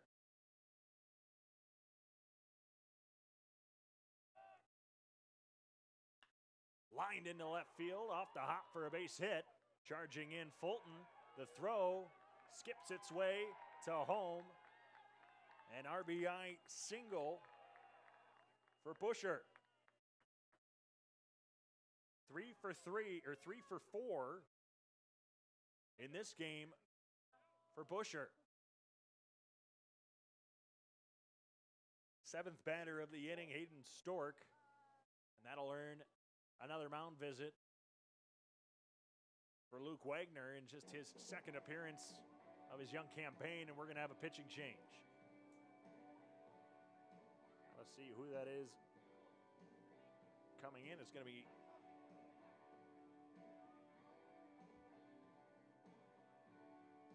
couldn't quite see the number yet. We'll wait till he comes in, but we'll step away for the pitching change. Carthage trailing by 5.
for Carthage, Nick Sheeran. Ring number 8 normally have been Masaglia. Sheeran on the mound, the righty to face off against Hayden Stork. Stork singled his last time up. It was the first run scored this game. Grounds quickly to second, and the flip to short. One pitch is all he needed. 6-4 put out to get out of that inning. 2 runs come across, extending the lead, 3 runs come across. It's 5-0.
Bottom of the 7th. Big Blue extend their lead to 5-0. Thanks to 3 hits in the top half of the inning.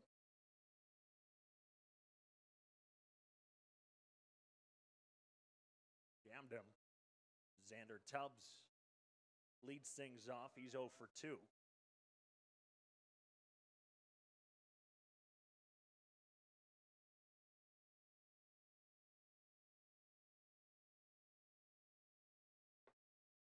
Ball high.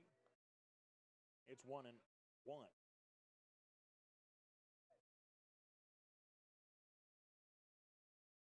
And it's up against 2 really good pitchers. Jammed him again there on the breaking ball. Fouled off towards the Carthage dugout.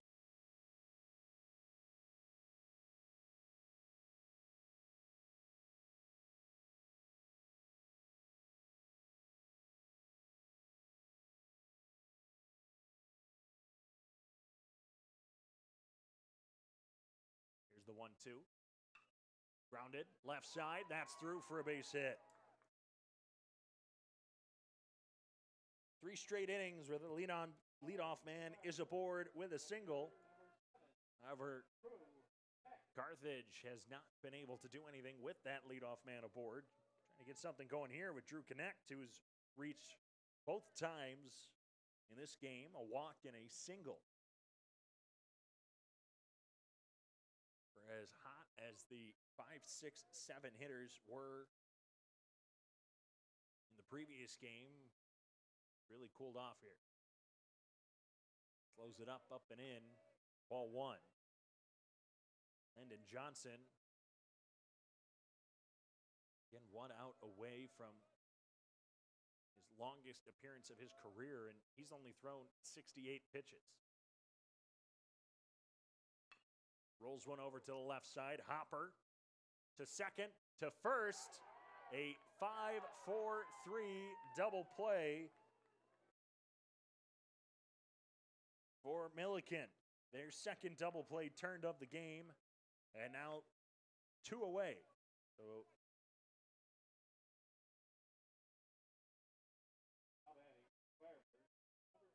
five times through 7 innings has the leadoff man gotten aboard for Carthage, and just once has that leadoff man been left stranded.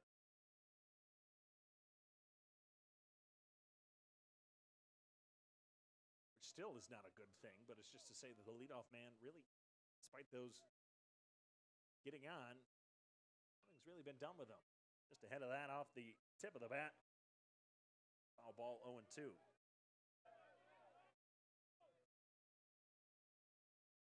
Matt Felber, who rounded out into a fielder's choice and struck out his last time up.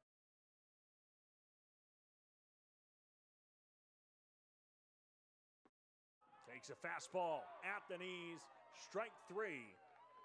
Plate umpire Elijah Besters really liked those low pitches.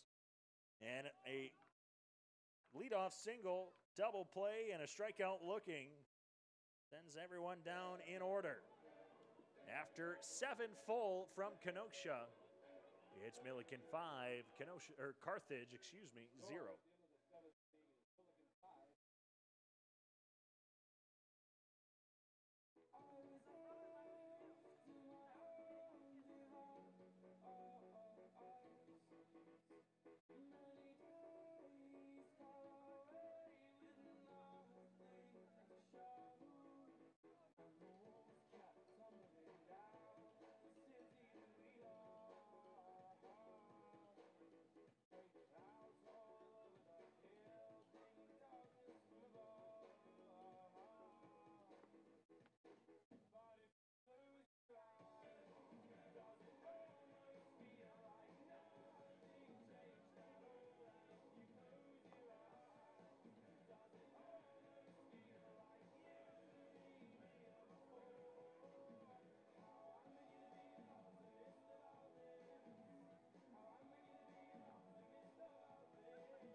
David Coyer back with you as we head into the 8th inning. And Carthage, still with no runs on the board. They trail by 5 as Millikin started to pull away with this one, taking a pitch low. The leadoff man, Liam McGill, shortstop. Faces up against Nick Sheeran, who just needed one pitch to get out of the jam that he was inherited,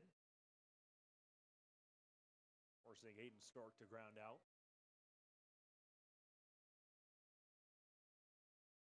The 2-0 down the pipe for strike 1. Long day of baseball for these two teams. 12-inning first game. Nice breaking ball inside, called strike 2.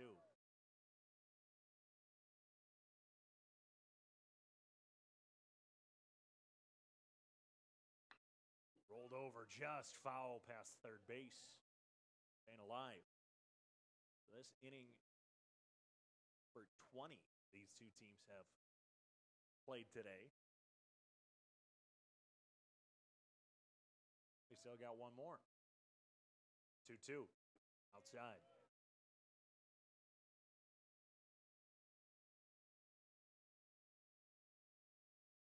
Again, coming up, more conference play. Wednesday, up in Waukesha against Carroll for a 3-game series against the Wheaton Thunder in a walk on the payoff pitch to Liam McGill. And we mentioned the last time he was up how dangerous he can be on the base paths. Seen him swipe a base yet. He hasn't had a whole lot of opportunity, so let's see where he goes. A lob over to first, just to keep him honest. one game here at Augie Schmidt Field on Friday, 4 p.m. against Wheaton College before 2 games on the road in Illinois.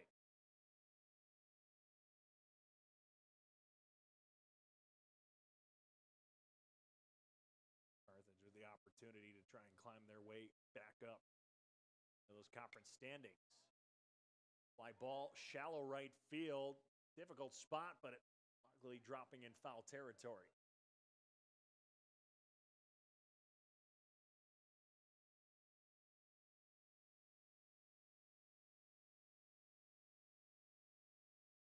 Still a 1-1 count to Nieberge. Got 2 singles and an RBI already. Blowing away. Cairo having to come over and grab that one. The backhand able to make the stop.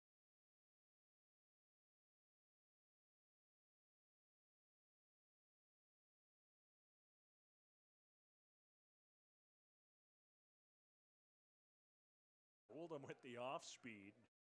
Nieberge was ready to just absolutely crush that one. Looks over to his coach at third and calm down. Okay. That one looked like a meatball coming in, and he just absolutely pulled his head, gripped it, and ripped it. Opened to rip it. I saw the flags out in left field move a little bit stronger on that one.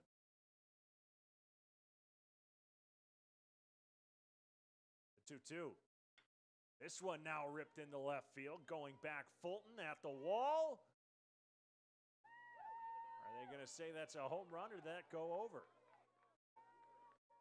That went under, so they're saying that is a ground rule double. Nieberge still trotting, is field out, going out. Fulton put his hands up as if to say that that went under, and we did see it bounce.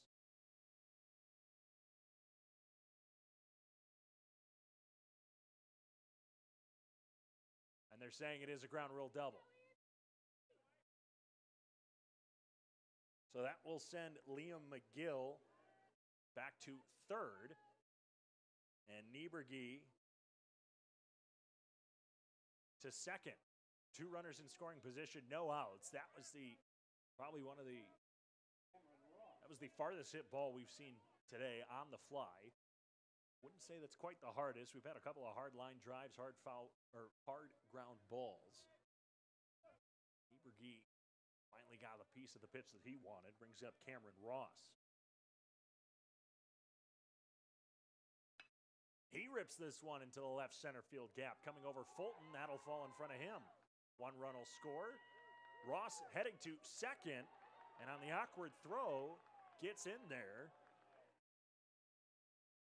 So McGill scores, Nieberge to third, Ross to second.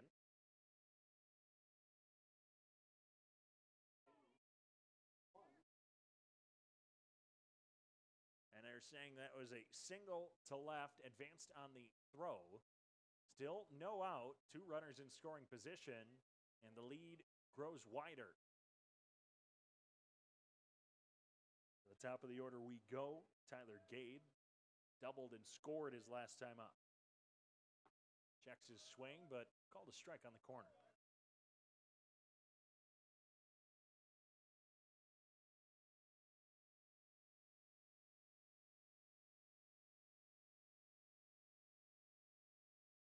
The 0-1.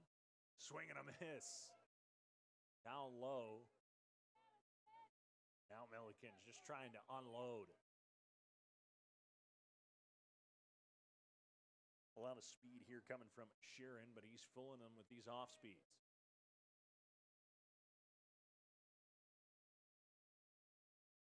Infield all playing on the edge of the infield grass.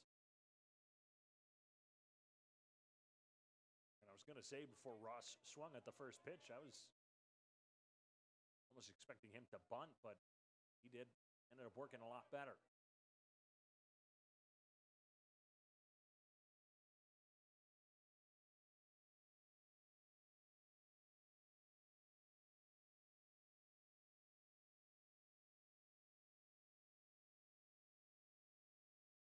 2. Inside hits him.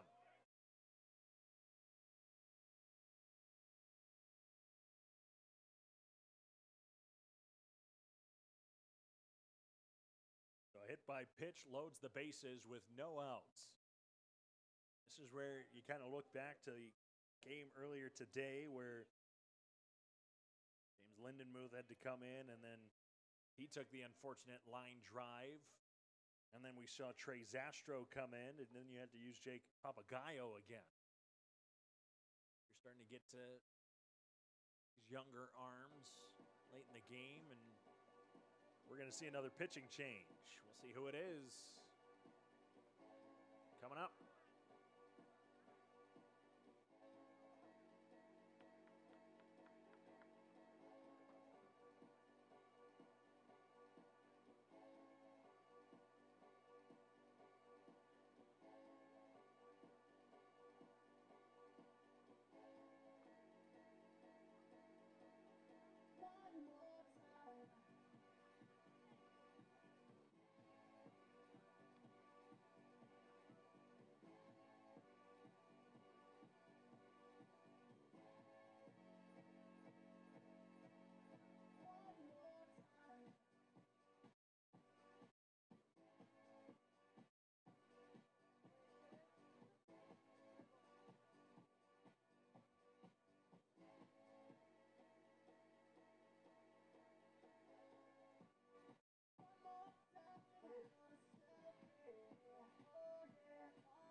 Alex Boyle inherits a sticky situation.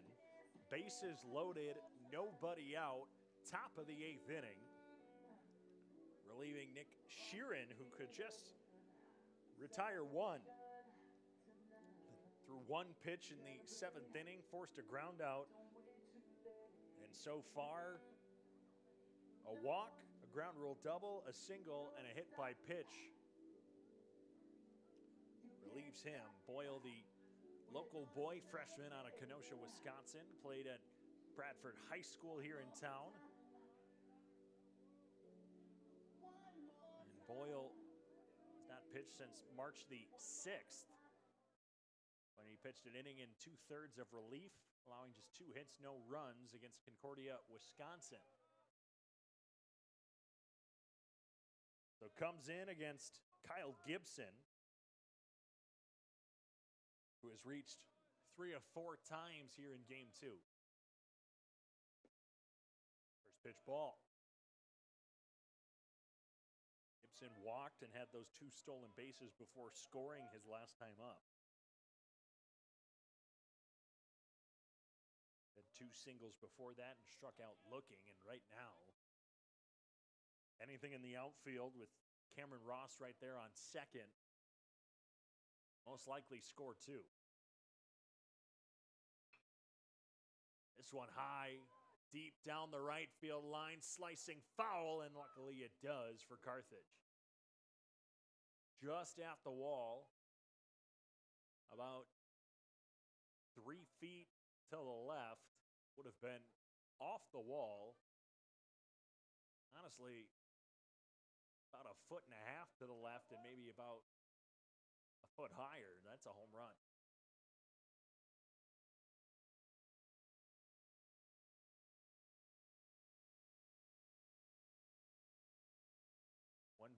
1 strike, no outs. Catches the outside corner for strike 2.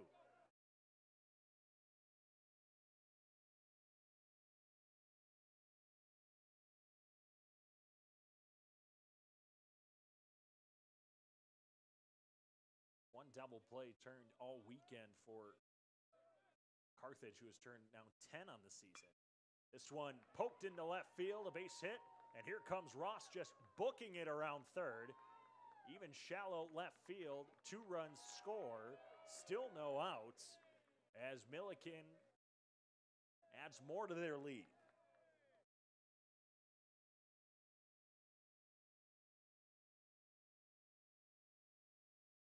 So Gibson at first, Gade at second, brings up Tommy Shaw. And that one just softly poked into left field, slowly rolled its way out. Fulton charged in at full speed, but Cameron Ross has shown his speed all weekend. Fly ball right side, drifting out of play and just out of play, out of the reach of P.J. Moser.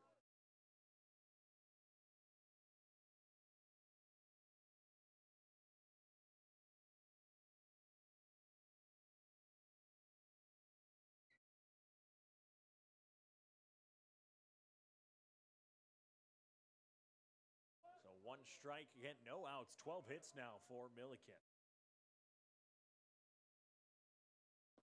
In the dirt from Alex Boyle. And it was a strong first 5 innings. Even count that 6th inning for Carthage pitching from Brendan Roberts. That 6th inning, again, saw the single,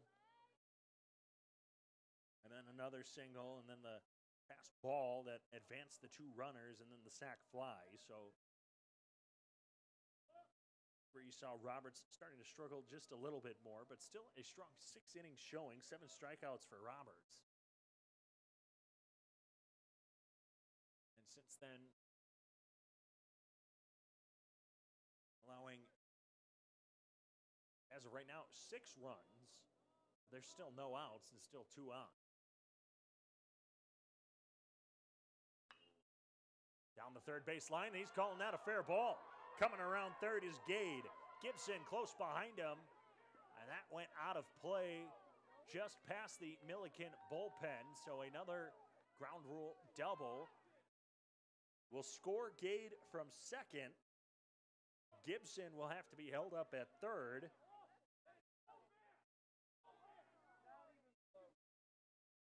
And right now, the fans aren't happy that that was called a fair ball to begin with. And Augie Schmidt, he hasn't even said a word yet. That's how unhappy he is with that. Very close, and in the blink of an eye from up here, I went with the umpire's ruling before I made my judgment call. Realistically, if I had to take a guess, might have been a little bit on the foul side of third base. Still a hard hit ball, called fair, and went out. And Augie Schmidt is having a very civil conversation with home plate umpire Elijah Bester.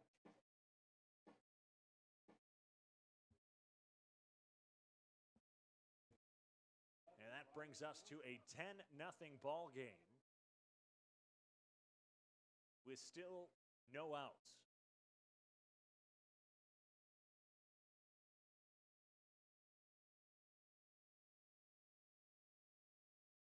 Or correction, it is a 9-0 ball game.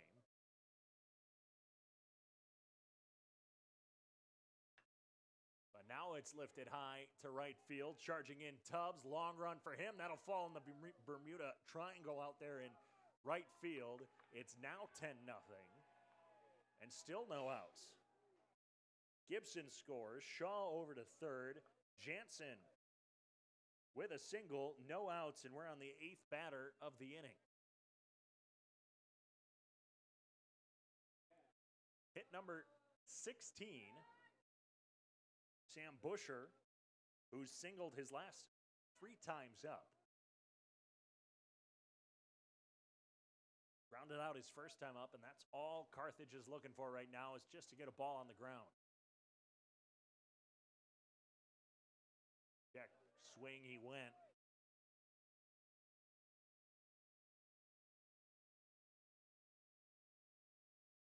You know, all of this started to happen when our bird friends who were sitting up on the net flew away. They flew out to left field. That's when things started going poorly. Then they flew away from left field. It's 10-0. Coincidence? Absolutely.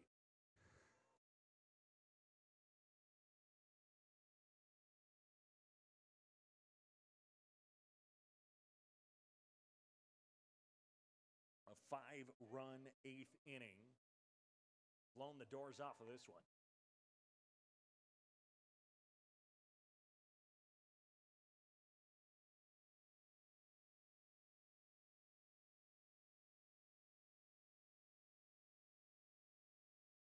Up and in, ball 2.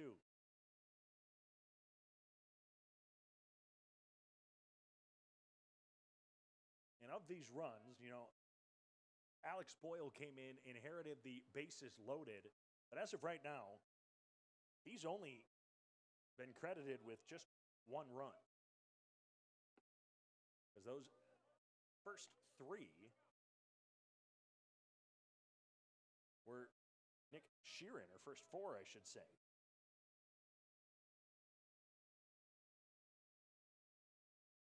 So Sheeran's day ends with a 3rd inning pitch and a strikeout. There we go. Sam Bushner strikes out, swinging for out number 1, and it brings us to the only member of Millikin who has not stepped up, and it's not going to be Hayden Storr.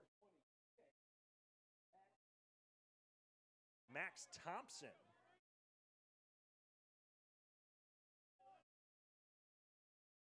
And Max Thompson getting his first at-bat of the weekend. Runners on first and 3rd. Just 1 out. First pitch to Thompson in the dirt. Thompson, the junior out of Gurnee, Illinois. Here's in mathematics. Junior swings and misses. Ball 1 strike, 1 out. Runners at the corners.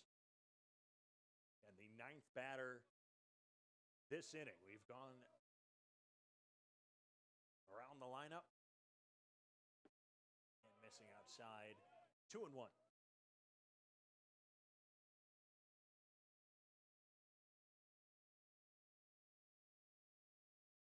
So as we mentioned, Sheeran credited with 4 runs, all of them earned. Right now, Boyle for 3rd of an inning pitched. This one grounded to 3rd, out from the diving reach. And another run scores. And Max Thompson, and if I'm reading the website correctly, that's Max Thompson's first career base hit for the Millikin Big Blue. And with that, he also drives in Tommy Shaw from 3rd, so also gets credited with an RBI. And we're back to where we started. Liam McGill, who led this inning off with a walk. Alex Boyle now surrendered 4 hits, 2 runs, 1 strikeout in this inning. This one lined into the left center field gap for a base hit. From 2nd comes Jansen. All the way around to 3rd comes Thompson. And sliding head first, an RBI double for Liam McGill. So buckle up, folks. We're still going.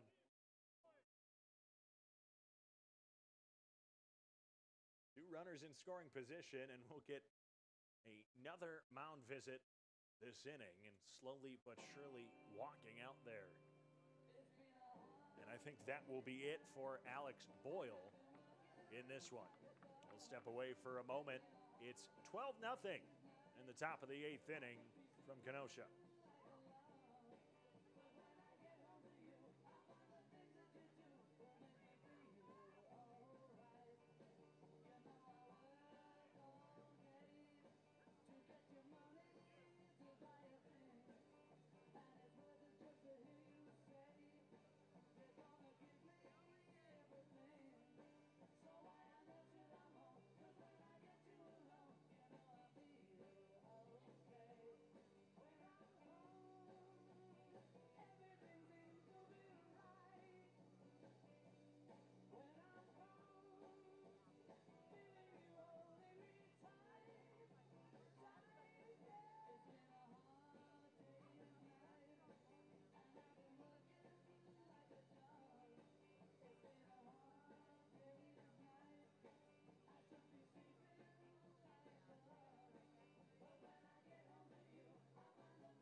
Alex Boyle is done. Nick Caruso comes in.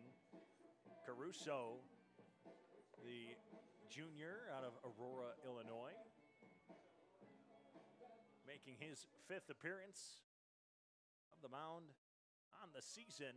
This is his first season pitching, more of an infielder, outfielder, but has had to help a few times. Has a win on the year, 6 2/3 innings pitched, 4.05 ERA.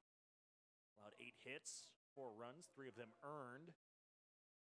Hasn't been on the mound since March the 17th against Fontbonne, and this is one thing that we seen in a little bit is a first pitch strike from a new pitcher in.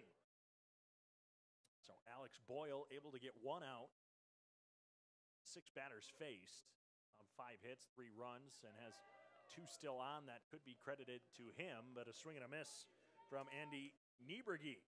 That's a hack that we've seen Nieberge take last inning against Nick Sheeran, or actually not last inning, this inning. That's how long this inning's been. Again, this is our 2nd time through the lineup this inning alone. And of course, Nieberge finally got that timing down, hit that ground rule double out to left field.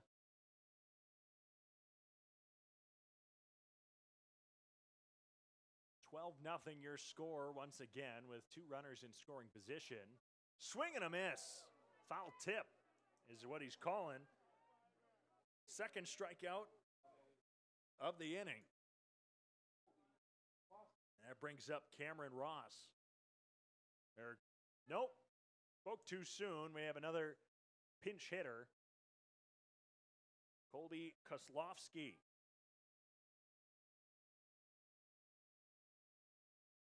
Kozlowski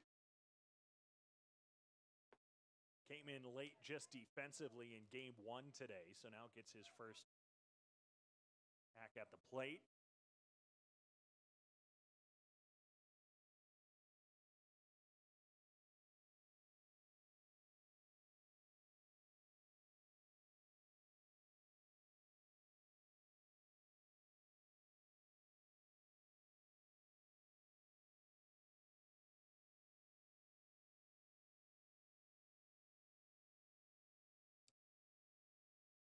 Kozlowski this season hitting .333 through 5 appearances, 3 starts, 2 for 3 with an RBI. Has struck out twice, however, but he's ahead 3-0. Takes a fastball high, 4 pitches, he draws the walk.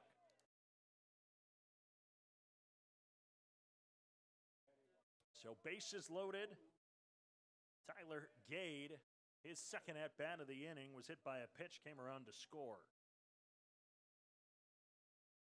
12-0. Millikin. Fastball called at the letters, strike 1.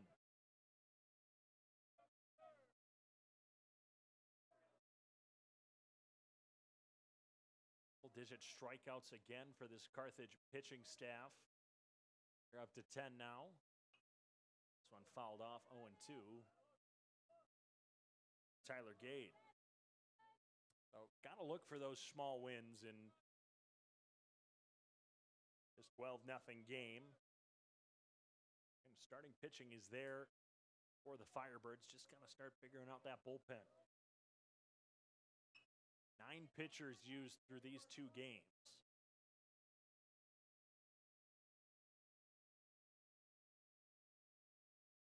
That first game, just 2 runs allowed by the bullpen, but in this one,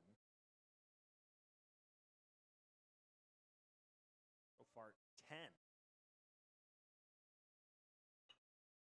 Lifted, shallow left field, that'll fall for a base hit. Scoring is Thompson.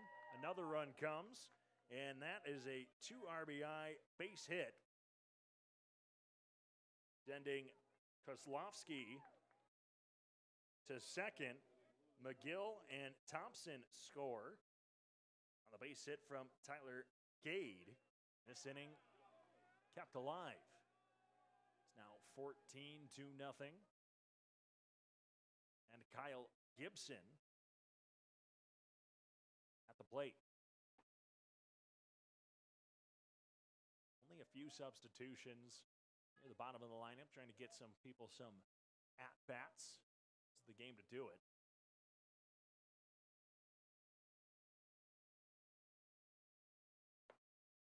He's off of a pitch just up and away.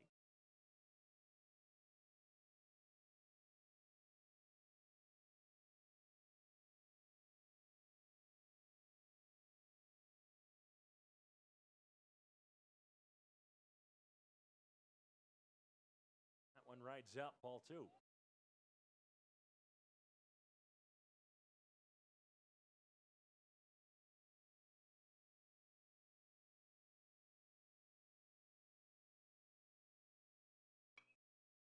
Fouls it off for strike 1. And now, so those runs came across. The final stat line for Alex Boyle. 3rd inning pitch, 5 hits, 5 runs, all of them earned, 1 strikeout.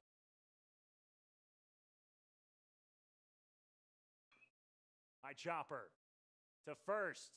Moser at the backhand. That was close. Or excuse me, I believe that was P.J. Moser who made that backhand. It was, correction. I'm wrong.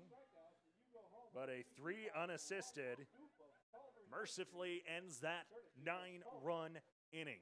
It's 14-0. Millikin leads.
Brody Stonecipher comes into this one with a 14-run cushion.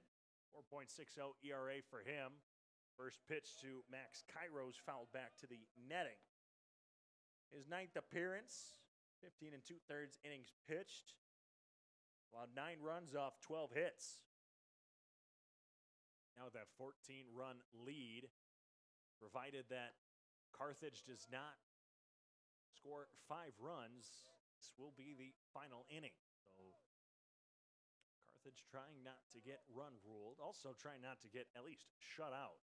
They've not been shut out this season yet. Second pitch from Stonecipher, ball 2.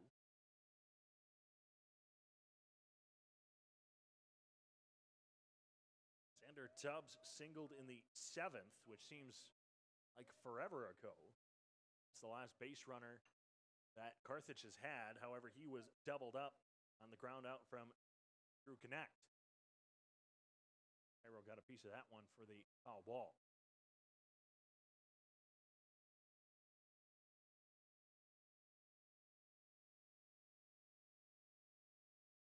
Foul tip. Sounded like he got a piece of Jansen's glove, but must have been the ball hitting it. Count even up at 2.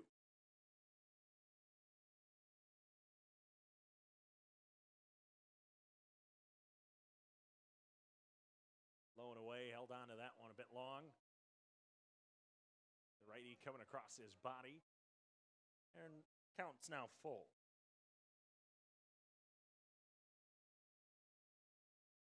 Looks like we have a pinch hitter coming up next. This one poked out into right field. Busher, a few steps in for out number one. And that'll bring up Zach Stuck, the pinch hitter.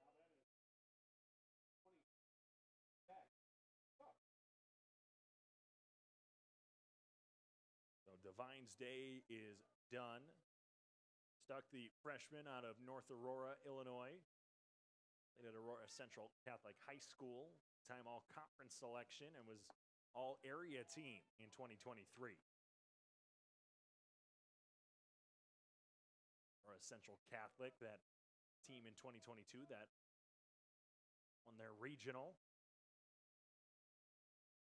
Stuck this year hitting 1 for 4, just in 4 pinch hitting appearances. That lone hit coming against Fontbonne on March the 16th. 1-1, fans threw that one. 1-2.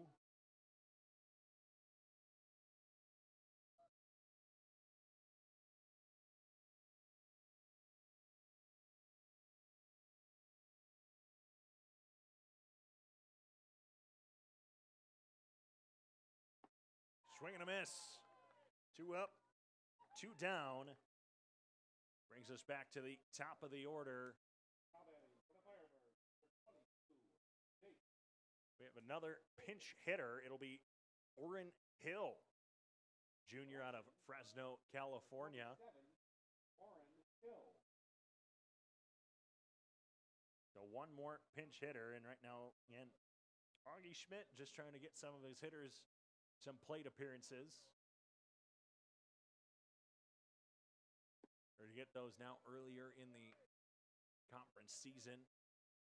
So when you need them later on, they're ready. He's got his back right foot on the back chalk. Takes a fastball, let her high down the middle. Strike 2. Strike 1, excuse me.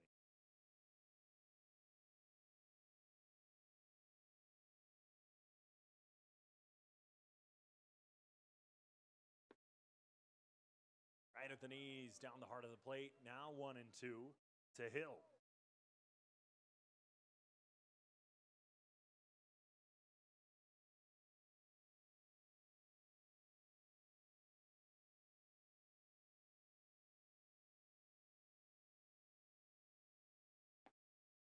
Good frame job by Jansen, but a bit too obvious that time.